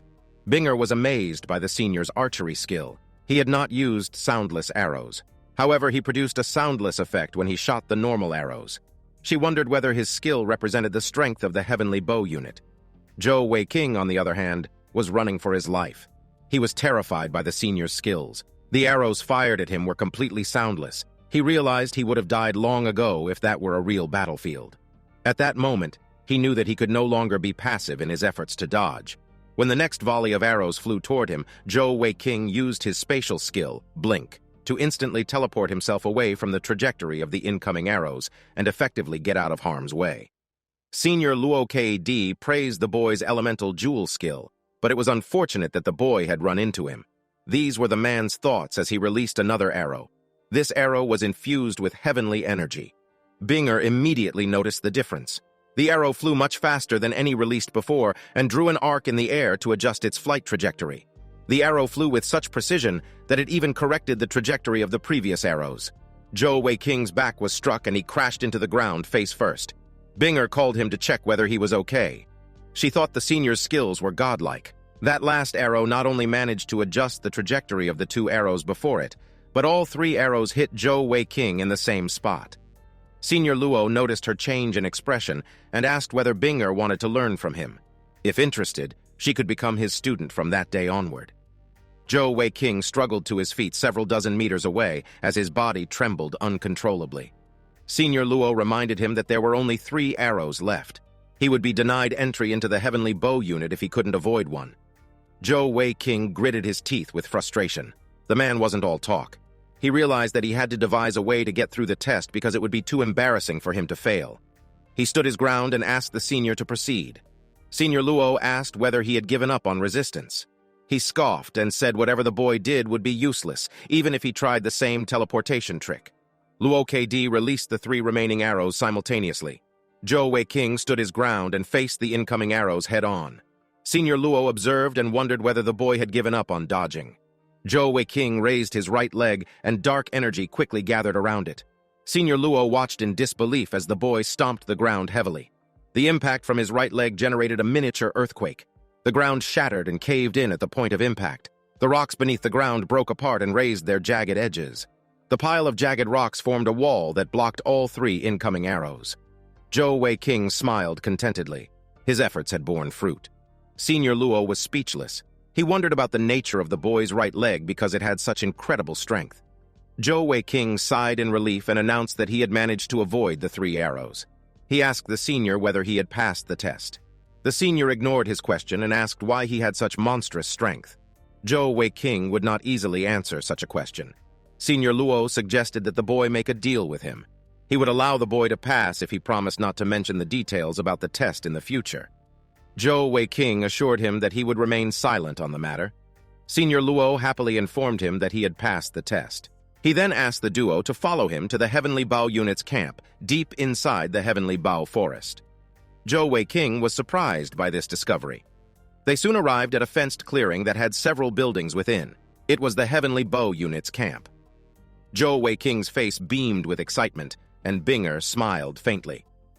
As they entered, a soldier saluted Senior Luo. The man immediately began showing the newbies around the camp. He explained that the members of the Heavenly Bow unit usually spent their days at the camp, and they too would do the same. He explained that the camp was secluded, and they were not allowed to come and go as they pleased. Senior Luo called out to his fellow unit members to come and welcome the newbies. Soon, a middle-aged man walked toward the group. He had a scar across his forehead. Beside him was a heavy-set man. Senior Luo briefly introduced his colleagues. The one on the left was Han Mo, and the one on the right was Gao Sheng. Zhou Weiqing politely greeted his seniors. An older man sat at the front steps of a tiny house. His presence had not been noticed before. He stroked his beard and asked the boy why he had come to the Heavenly Bow unit. Zhou Weiqing beamed with excitement when he recognized his old teacher. Zhou Weiqing was pleasantly surprised to learn that his old teacher had been a member of the Heavenly Bow unit all along. His teacher was also surprised that the marshal had sent his son to the unit. Zhou Weiqing could not contain his joy and asked his old teacher for a hug. The old teacher, however, was having none of it and asked him to stop immediately because the boy's behavior was embarrassing. The man's name was Mu En. Luo KD asked whether the boy was his disciple. At that moment, he realized that Zhou Weiqing was Marshal Zhou's only son. Mu En replied affirmatively and introduced the boy by his name. Zhou Weiqing was slightly embarrassed by the introduction and explained that his dad did not allow him to bring up his name often when he was outside. Luo KD was perplexed. He recalled people saying the marshal's son was weak. However, he discovered from the test that the rumors were false. The boy was a heavenly jewel master. Mu En was shocked to hear his colleague's words. He asked whether the boy had opened his blocked meridians. Zhou Weiqing replied affirmatively and explained that he had awakened his heavenly jewels. As he said so, he revealed his physical jewel. Mu En congratulated him on the awakening. He speculated that the boy's elemental jewel was likely similar to his father's. He said the marshal's son was undoubtedly strong. A pink-haired man wearing a fiery red cloak approached the group. He joined the conversation naturally and commented that the Heavenly Bow Empire had gained yet another Heavenly Jewel Master. The man had an air of authority around him. Even Luo KD, who seemed prone to verbal diarrhea, respectfully greeted him. The man introduced himself and said his name was Hua Feng. He was the leader of the Heavenly Bow unit. Zhou Weiqing greeted him respectfully. The man casually welcomed the duo to the unit and began a detailed introduction of the unit members. Hua Feng began by explaining his role. He was mainly responsible for issuing commands and strategizing. He said he was a 7-jewel heavenly jewel master whose nickname was Absolute Assassin. Han Mo was a 6-jewel heavenly jewel master and was mainly in charge of suppression and support. His nickname was Arrow Tower. Gao Sheng had the same rank of cultivation as Han Mo. Both were 6-jewel heavenly jewel masters. Gao Sheng was in charge of the main attacks. His nickname was Cannon. Luo KD was a 5-jewel heavenly jewel master. He was in charge of scouting and surveying. His nickname was Drunken Rogue. Mu En took the liberty to point out that Luo KD was the weakest member of the unit, and that was why he was in charge of scouting. Luo KD protested. He angrily complained that he was younger than Mu En by more than 10 years. Zhou Weiqing was amazed and wondered about the extent of the entire unit's strength. The unit leader continued to introduce Mu En, who was a 6-jewel heavenly jewel master. He was in charge of demolition and assassination. His nickname was God-Eyed Scoundrel. Together with Luo KD, they were known as the Unparalleled Liu Duo. The unit leader informed Zhou Weiqing and Binger that they had arrived at the right time because the unit had a mission the following day. He asked them to tag along and show their skills. He then offered to take Binger as his disciple and asked what she thought of the proposal. Binger immediately knelt and agreed to become his disciple. She respectfully addressed him as her master. Hua Feng was slightly embarrassed and asked her to stand up. Zhou Weiqing frowned slightly and wondered why the good-looking uncle had taken in Binger as his disciple right off the bat. The unit leader asked the boy to continue as Mu En's disciple. Now that he had awakened as a heavenly jewel master, his old teacher could instruct him properly. Zhou Weiqing agreed without hesitation. The unit leader asked everyone to continue their day and asked Binger to follow him because he wanted to test her strength. Zhou Weiqing suddenly felt insecure and whispered to Binger that she should not allow herself to be charmed by the handsome man. Binger snorted in response and asked him what exactly he had been thinking about. The unit commander gave the boy a displeased look. Zhou Weiqing wondered why Binger responded the way she did. He turned around and saw the unit members fighting to restrain their laughter. He asked them what was wrong. Luo KD was on his knees, laughing hysterically. He told Mu En that his disciple had a really interesting character. He said it was fortunate that the boy was the one who said those words, because if it had been anyone else, the unit leader would have skinned them alive. Zhou Weiqing was embarrassed and asked whether they had all overheard what he whispered to Binger. He thought that he had spoken in a low and suppressed voice. In response, he was reminded that they were all archers, and their hearing was better than ordinary people. Zhou Weiqing felt helplessly miserable when he realized the unit leader had also overheard him. He feared that he had offended the unit leader on his first day at the camp.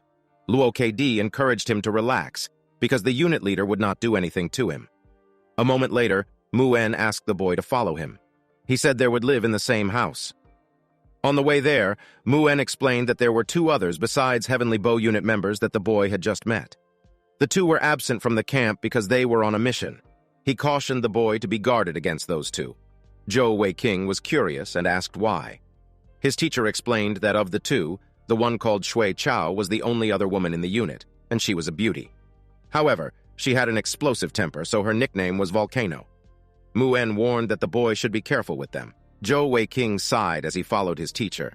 He did not realize that the Heavenly Bow unit was full of weirdos. Mu En chuckled in response and smiled knowingly. As he had said, the Heavenly Bow unit contained more surprises for the boy. The old teacher led Zhou Weiqing to his house and explained that he would live there from then on. He pointed to a bed frame and asked Zhou Weiqing to build his bed. The boy would be responsible for meal preparation from that day onward. Zhou Weiqing asked when his teacher would show him the grilled chicken recipe. He suggested that they steal a chicken when they have some free time. Mu En laughed and agreed to his suggestion. He noticed a wide-eyed tiger cub on the floor next to Zhou Weiqing. He asked whether it belonged to the boy. Zhou Weiqing replied affirmatively and introduced the cub by the name he had given her, Fatty Cat. Mu En took a closer look and said he had never seen that type of heavenly beast. He wondered whether it was tasty. Fatty Cat immediately ran and hid behind Zhou Weiqing's leg. The boy explained to his teacher that the little cub had human-level intelligence and could understand their language. Fatty Cat furiously roared at the old teacher. Zhou Weiqing said he wasn't sure if the little cub counted as a heavenly beast because she never ate any food and only cultivated silently. He explained that he also couldn't tell which species she belonged to. He only picked her up in the forest. Mu En pondered momentarily and said the little cub did not seem like an ordinary heavenly beast. Therefore, it was likely that the boy had picked up a great treasure. Fatty Cat snarled at him in response. Mu-En asked the boy what happened over the year and how he awakened as a heavenly jewel master. In the past, Mu-En had taught Zhou Wei-King for 2 years. Even though the boy did not acquire any martial arts skills, he learned a lot about how to conduct himself with others. The 2 years they spent together were Zhou Wei-King's happiest memories. The boy shared all he had experienced without hiding a single detail. Upon hearing the bizarre story, Mu-En's reaction was the same as others before him. He was so shocked that his jaw dropped. The tale was truly baffling. The boy possessed the Alexandrite Cat's Eye Jewel. Therefore, the teacher was certain that Zhou Wei-King did not only possess the darkness attribute. Zhou Wei-King explained that he had a total of 6 attributes. The old master's chest puffed up. His heart was filled with pride because of his outstanding disciple. Zhou Wei-King asked whether he was required to tell the other unit members about his attributes. His elemental jewel was too unique, so Binger helped him keep it a secret. Mu-En smiled mischievously and said he couldn't wait until they went out on a mission so that they could give everyone a surprise. The next day, all present members of the Heavenly Bow unit gathered to depart for the mission. A horse-drawn carriage stood before them. Zhou Wei-King assumed every unit member received excellent treatment because they could go on a mission by carriage. Luo KD explained that the carriage was only for the unit's leader. When they went on missions, they had to pay from their pockets to use the carriage. The unit leader overheard the conversation and turned his head. He casually remarked that paying up when using a carriage was only natural. He said they wouldn't get onto the carriage if anyone objected. Luo KD quickly said that he had no objections. The unit leader looked at Zhou Wei-King for a moment, then turned and said that since he did not yet have any mission rewards, he was exempted from paying for the ride. After everyone got onto the carriage, they headed toward the Fei Li Empire. Mu-En explained to Zhou Wei-King that their destination was the north side of the Fei Li Empire. There was nothing to do in their carriage, so everyone spent the time cultivating. Binger ignored Zhou Wei-King, so he only followed suit. They took a few days in their carriage to reach the border of the Fei Li Empire. The unit leader lifted the curtain and reported some disturbance on the road ahead. He asked Mu-En to go and settle the matter. The old teacher was happy to oblige. He finally had a chance to stretch his legs. He also asked Zhou Wei-King to follow him to settle the situation. A burly man held an axe over his shoulder and demanded money in exchange for safe passage into the Fei Li Empire. Otherwise, he and his comrades would not let the carriage through. Zhou Wei-King realized they had encountered mountain bandits. Mu-En ingratiated himself and pleaded with the burly man to let them through. He explained that he was only trying to get home with his son and had no money. Zhou Wei-King immediately caught on to his teacher's ploy. The man was only playing dumb and pretending to be weak. His acting was great. The burly man was enraged by his words. Mu-En was trying to negotiate with him and he found it unacceptable. He threatened to use his large axe and ordered the old teacher to stop yapping. He rudely called Mu-En an old fart. Zhou Wei-King sighed because he knew what was about to happen. His teacher hated it most when others called him old. Mu-En scoffed at the insult as a dark and dreadful aura quickly surrounded him. His figure vanished from the bandits' sight in an instant. The next moment, they noticed his spinning figure was already above their heads. They were surprised and wondered whether he was possibly a heavenly jewel master. They referred to Mu-En as an old fart during their conversational exchange. Mu-En drew his bow and knocked 3 arrows while shouting at them to stop calling him an old fart. He released his arrows swiftly. Zhou Wei-King realized it was his first time seeing his teacher in action. Mu-En stood over the corpses of his slain enemies. He shouted at them again, saying he hated it most when others called him an old fart. He said they had just witnessed the consequences of uttering the wrong words. Zhou Wei-King praised his teacher's strength. The bandits scattered in terror. However, Mu-En said he would leave the rest of the bandits to the boy. He ordered Zhou Wei-King to eliminate them and ensure that none escaped. Zhou Wei-King obeyed and crouched as though he was at the beginning of a sprinting race. He took off with great explosive power toward the fleeing bandits. Mu-En was surprised by the display of power. He recalled that it was the effect of the demonic right leg that the boy mentioned previously. Zhou Wei-King immediately caught up to 2 bandits and smashed their heads together while still in midair.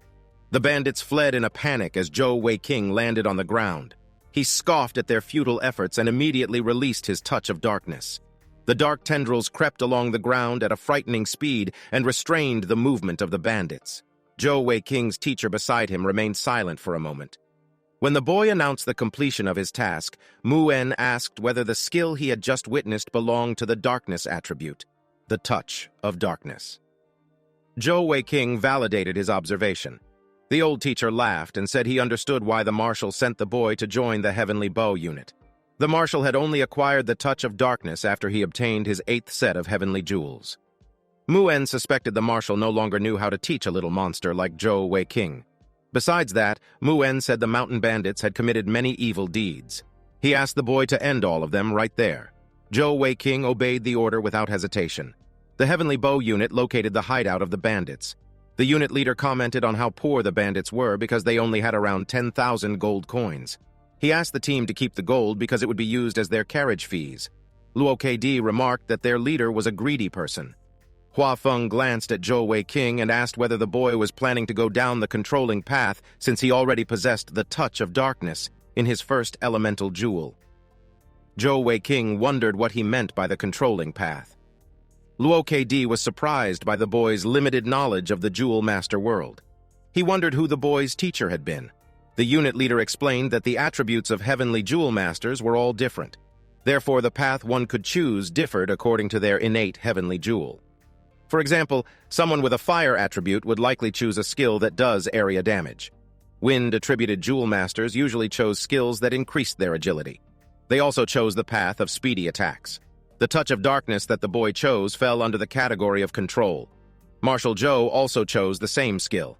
Hua Feng explained that if the boy planned on walking down the same path, then he, the unit leader, would consider that when developing battle plans and strategizing in the future.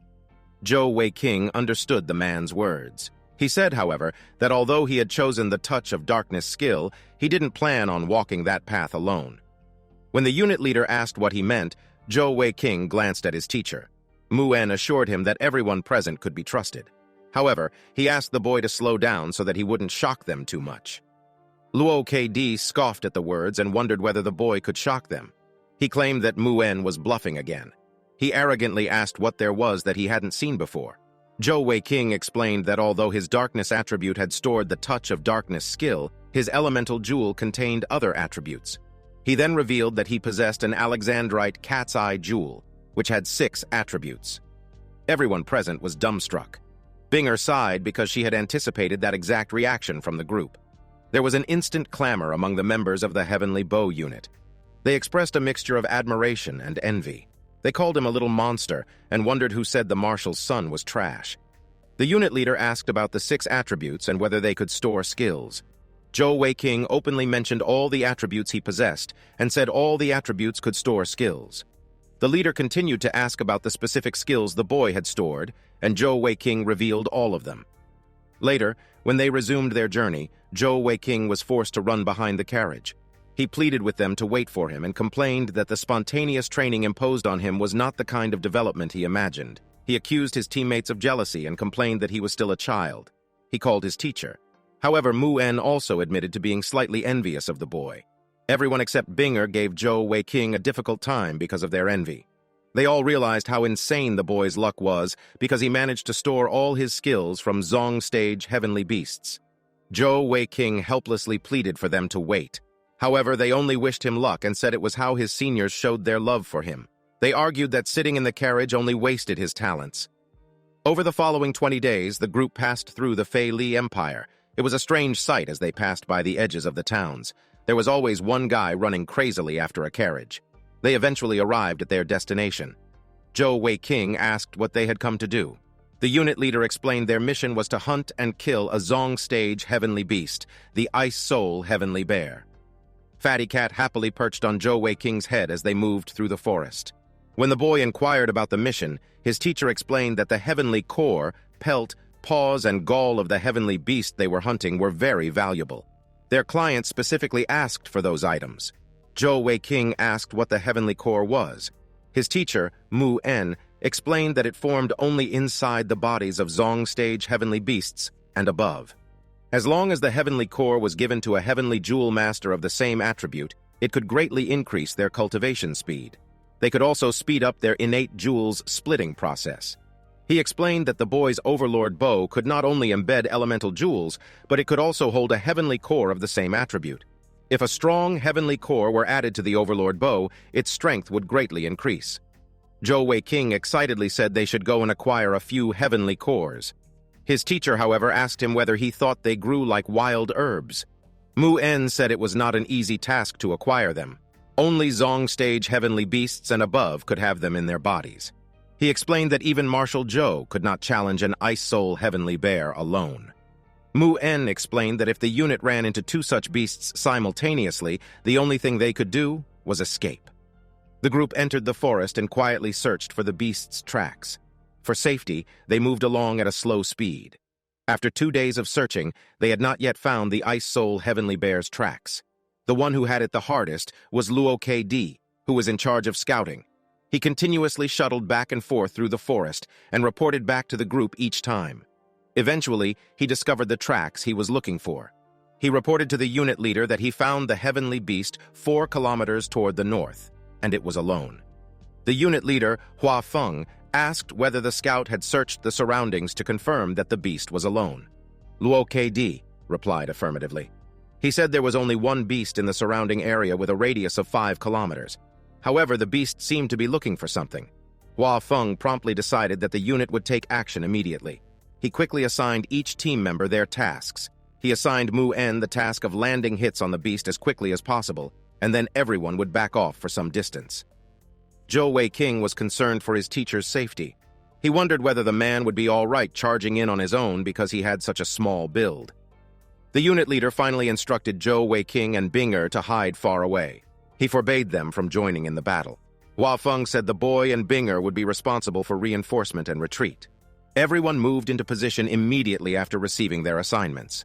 Not long afterward, they reached the location of the Ice Soul Heavenly Bear. Everyone grew excited when they spotted the prey. Hua Feng gave the hand sign ordering the team to spread out and begin the operation. Everyone moved swiftly to carry out their orders. On the other hand, Zhou Weiqing and Binger observed from behind a tree far away. Zhou Weiqing had seen a few Zong stage heavenly beasts before, but those were all in the skill-storing palace. Those heavenly beasts were more or less dead. So this was his first time seeing a live one. Luo KD drew his bow. He released a powerful shot toward the bear at the unit leader's signal. The heavenly beast was instantly alerted by the incoming attack and activated a translucent barrier around its body. It roared in rage as another arrow swiftly flew toward it. Once again, the arrow collided with its barrier and caused the bear to stagger slightly. Zhou Weiqing was impressed by the bear's tenacious defense. The heavenly aura surrounding the beast was amazing. The Ice Soul Heavenly Bear's eyes glowed brightly as it released a wide-range attack that destroyed several trees. Zhou Weiqing was surprised by the beast's intelligence. It was smart enough to cut down all the trees in the surrounding so that no enemy would approach without its notice. Enchanted arrows of various attributes flew toward the bear behind the densely packed forest. The beast released another deafening roar and expanded its barrier. The elemental arrows continually collided with its barrier. In the distance, Mu En aimed his bow and gently drew it. He released a swift arrow toward the bear. Mu En's powerful arrow collided with the bear's barrier, knocking it sideways. The bear crashed and destroyed several trees with the force of the arrow. Zhou Weiqing was excited to witness the power of his teacher's arrow. Mu En moved from his original vantage point and sped to his next one. The bear was enraged. The glow in its eyes had turned crimson, and it let out a deafening roar. The bear formed icicles around its body and immediately launched them toward its attacker. The bear then charged toward Mu En's previous vantage point. It leaped into the air and slammed into the ground with great force. Upon impact, a wave of ice shards spread across the ground. Zhou Weiqing thought his teacher was in danger. However, when he looked closer, he realized that the man had long since escaped from the danger zone. The bear looked around in frustration. Before it could do anything else, it was assaulted by another volley of arrows. Once again, its barrier shielded it from the attack. The arrows were cover fire that bought Mu En enough time to launch another sneak attack. Mu En released another powerful arrow toward the bear. This arrow was even more powerful than the previous one. The bear was again blasted away when the arrow collided with the barrier. Zhou Weiqing and Binger were shocked by the tyrannical power of Mu En's arrow. They had just witnessed a decisive shot. The old teacher aimed at its legs while the bear focused its heavenly aura on protecting its head. The Ice Soul. Heavenly Bear trembled as it struggled to stand up. Blood seeped from its mouth and legs. Zhou Weiqing noticed that it had been crippled and had lost its ability to move. Muen raced toward the duo's hiding spot and told them to leave because the bear was about to go on a rampage. As they escaped, Zhou Weiqing praised his teacher's skill. Muen saw the opportunity to brag and took it. He explained that he had utilized a skill that he had personally invented. He called it the twisted string technique. Zhou Weiqing expressed great interest in learning it and requested to be taught the technique later. Muen agreed with the request without hesitation. The group gathered at a safe distance to wait out the bear's rampage. Muen explained that an Ice Soul Heavenly Bear's rampage would go on for an hour, and afterward, the beast would enter a weakened state, during which it would become easier to take it down. Just as he guessed, the Ice Soul Heavenly Bear's rampage lasted an hour. Slowly but surely, the rampaging bear calmed down. The unit leader discovered that the retreating bear left a trail of blood in its wake. Zhou Weiqing was shocked at that moment. The bear had a cub in its mouth, and 2 others lay helplessly beneath it. Muen released another arrow because the bear had depleted its heavenly aura. The arrow flew with deadly precision and pierced the bear's head, instantly putting it down for good. Muen rushed toward its corpse and reminded the team to help him collect the heavenly core. They would prioritize acquiring what they needed and leave the area as soon as possible. Zhou Weiqing held the 2 bear cubs in his hands. They were still alive and seemed to have been born recently. He wondered why the Ice Soul Heavenly Bear had killed off its offspring. He reconsidered and wondered whether the little ones were its offspring. The unit leader detected movement in the surroundings. His expression turned pale when he realized the kind of danger that the team was presently facing. The bear they had just taken down might have wanted to eliminate its competitor's cubs. He ordered everyone to leave the pelt because it was troublesome to obtain it. He asked them to take only the paws and gall, and they would retreat afterward. He asked Zhou Weiqing to bring along the 2 cubs in his hands. Suddenly, a tremor was felt in the surroundings. The situation had become worse than they could ever imagine. More Ice Soul Heavenly Bears had appeared in the clearing, and this time there were 4. All members of the Heavenly Bow unit felt the domineering aura of the 4 Ice Soul Heavenly Bears. Hua Feng was shocked to see that the leader of the bears was the Ice Soul Heavenly Bear King. He immediately shouted for everyone to run when the Bear King let out a deafening roar. The unit leader explained that the 2 cubs in Zhou Weiqing's hands were the Bear King's offspring, and the bear they had taken down earlier was the Bear King's enemy. With a horrified expression, Hua Feng explained that the Ice Soul Heavenly Bear King stood at the top of all Zong Stage heavenly beasts. The Bear King's eyes turned crimson with rage when it saw his 2 cubs in Zhou Weiqing's hands. The boy panicked instantly when he realized the gravity of the situation. He knew he was in deep trouble when he felt the Ice Soul Heavenly Bear lock onto him. The boy was certain he would not get away unscathed. At that moment, Fatty Cat opened her eyes for the first time during the mission. The Ice Soul Heavenly Bear King released an area of effect attack. It was a unique skill called the Heaven and Earth Roar. The attack tore through the surrounding trees and blasted away every member of the Heavenly Bow unit. The unit leader Hua Feng tried to withstand the force. However, he too was quickly overwhelmed and blown away. Zhou Weiqing leaped into the air to avoid the attack, while the Bear King remained focused on him. The boy had carried Binger in his arms and used the might of his demonic right leg to take her out of harm's way. He felt lucky to have access to such explosive strength. His teacher, Muen, and the others had not been as lucky. They were blasted away and their bodies lay unconscious on the snow-covered forest floor. Zhou Weiqing could not leave them behind. He felt the enormous pressure from the lethal intent of the Ice Soul Heavenly Bear King. Never before had he felt so cornered. He understood his strength well and knew it would not be enough to win against the Heavenly Beast King. At that moment, he made up his mind. Since it was impossible to escape, he would have to give it his all to delay the beasts for as long as possible to buy Binger enough time to escape. Those were his thoughts, as a strange light flickered in his eyes. He activated the demonic aura in his right leg and channeled it into his body to initiate the demonic transformation. Dark patterns spread across his face, and the aura around his body converged at his forehead to form a mysterious symbol. Binger was surprised by the sudden transformation and tried discouraging the boy from completing it. She feared the demonic energy would control him. However, her pleas fell on deaf ears. A dense, evil aura flooded the surroundings in an instant. The Ice Soul Heavenly Bear King was stunned by the sudden change in Zhou Weiqing. His eyes finally showed a trace of uncertainty and even fear.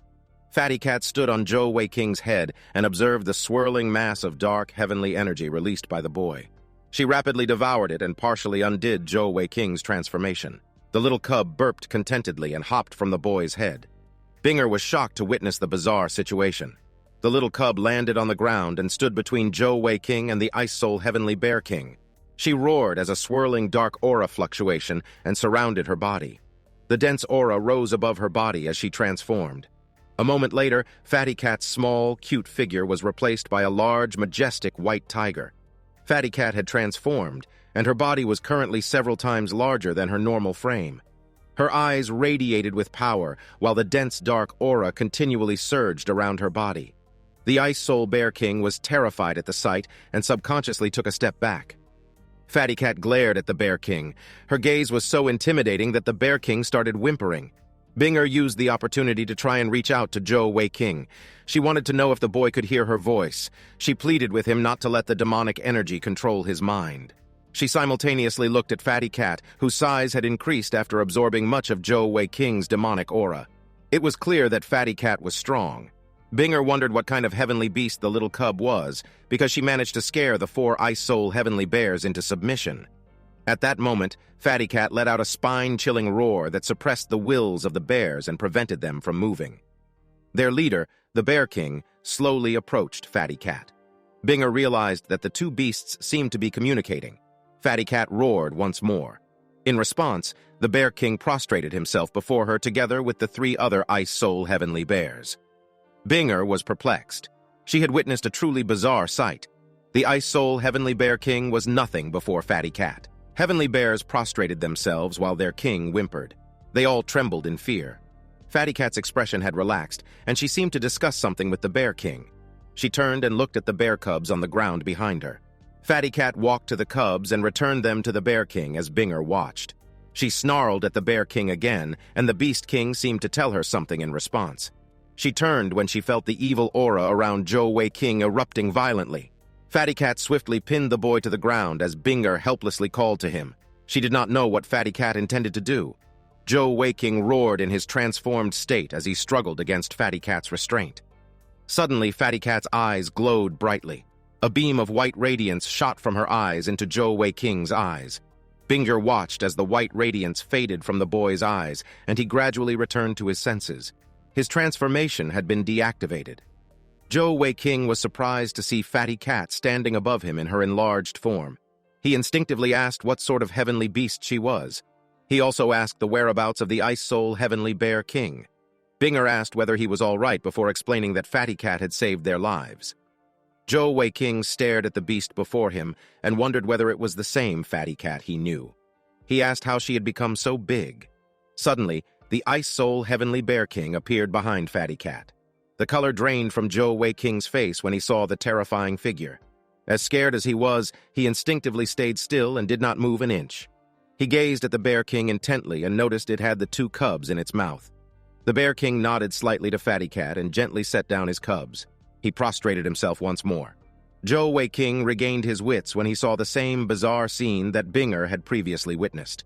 He wondered what was going on. All sorts of ideas flooded his mind in an instant. However, the predominant one was that Fatty Cat could be the king of all heavenly beasts.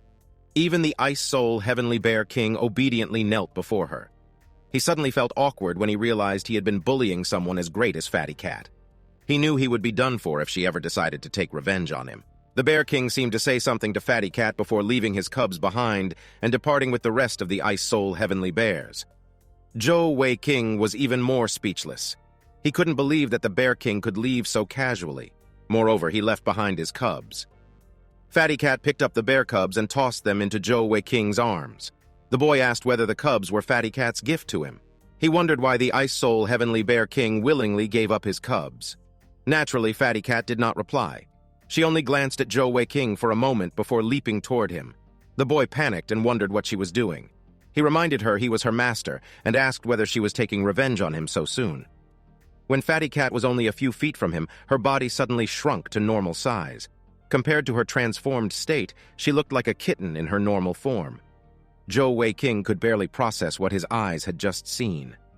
Fatty Cat had already settled on her favorite perch, Zhou Wei King's head. The boy expressed his surprise a moment later. He had no idea that Fatty Cat could transform. He thanked the little cub for saving his life with the rest of the members of the Heavenly Bow Unit. He did not know what he would have done without her incredible strength. Moreover, he was grateful to have adopted 2 Ice Soul Heavenly Bear cubs. He offered Binger the custody of one of the cubs. Binger momentarily dismissed the offer and reminded him about their teammates and unit leader. Zhou Weiqing had almost forgotten about them. He looked toward the napping fatty cat on his head and was grateful to have found such a treasure. He suspected her bloodline was indescribably powerful, considering the ease with which she suppressed and dominated the Ice Soul Heavenly Bear King. He decided that he would no longer bully her in the future lest he became her next meal. Zhou Weiqing and Binger found their seniors nearby. They were all unconscious, but luckily, none had sustained any serious injuries. Once they awakened, Zhou Weiqing told them how Fatty Cat had saved their lives. Everyone was in awe at the might of this little cub on his head. After recovering slightly, the group went over to finish looting the corpse of their prey. They were no longer in a hurry because Fatty Cat had already scared off every creature that would have threatened them. Zhou Weiqing's first mission with the Heavenly Bow unit was completed. Back at the camp sometime later, Zhou Weiqing and his teacher, Mu En, ran with mischievous grins. Their pursuer pelted their bodies with all sorts of objects. The voice of a woman echoed within the camp. She was cursing Mu En for peeking at her while she bathed. The woman did not spare Zhou Weiqing either. She threatened to report him to the vice unit leader, who would beat him to a pulp. The woman furiously said it had been the 12th time that the mischievous duo, comprised of master and disciple, had violated her privacy. Zhou Weiqing grinned mischievously as he ran beside his teacher. He said he had finally confirmed 26 moles on Xiao Tao's back. Mu En complimented his excellent eyesight. A red-haired woman chased after them. She angrily howled, saying she would not let the two off easily. She dared them to fight her if they were man enough. The redhead's name was Shui Tao. It had been 2 years since Zhou Weiqing joined the Heavenly Bow unit. During that time, he studied archery under Mu En. His skills had improved to the point of rivaling those of his teacher. Not only did his cultivation improve, but he already mastered 7 of the 8 skills that Mu En had taught him. His cultivation rank had risen from the 5th to the 11th rank. As such, Zhou Weiqing had already condensed his second set of heavenly jewels. Shui Tao furiously asked for the vice unit leader's intervention. She was angry that Mu En had taught that little brat, Zhou Weiqing, all his tricks. The vice unit leader Yi Shi stood still and asked her to calm down. She explained that if the unit leader, Hua Feng, wanted to tame the boy, Zhou Weiqing would have been disciplined long ago.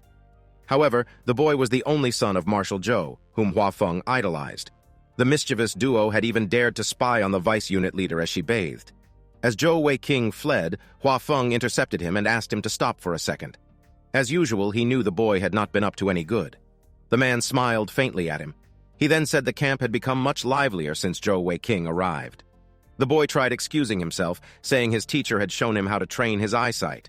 However, when he turned to look at Mu En, he noticed the man's distinct absence. His teacher had vanished from his side without a trace.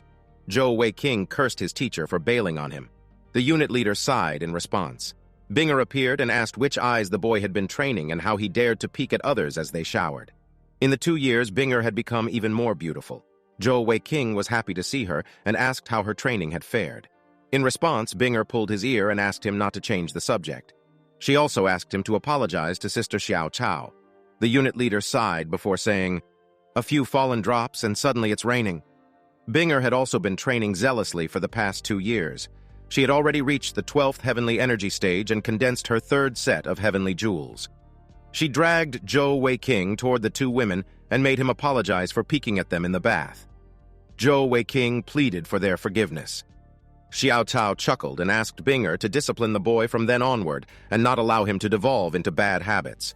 She asked whether Binger had successfully condensed her 3rd set of heavenly jewels. Binger replied affirmatively after releasing Zhou Weiqing's ear. The unit leader praised the 2 for their significant improvement before switching to a serious tone and saying the Heavenly Bow unit had nothing more to teach them. He believed it was time for them to leave. Zhou Weiqing and Binger were surprised by the sudden announcement. Zhou Weiqing immediately started apologizing and said he was at fault for training his eyesight in a peculiar way. He asked whether the unit leader simply wanted to get rid of him. Binger seemed more composed and calmly asked why her teacher suddenly wanted them to leave. Hua Feng explained that it was shameful, but their talents would only be wasted at the Heavenly Bow unit's camp.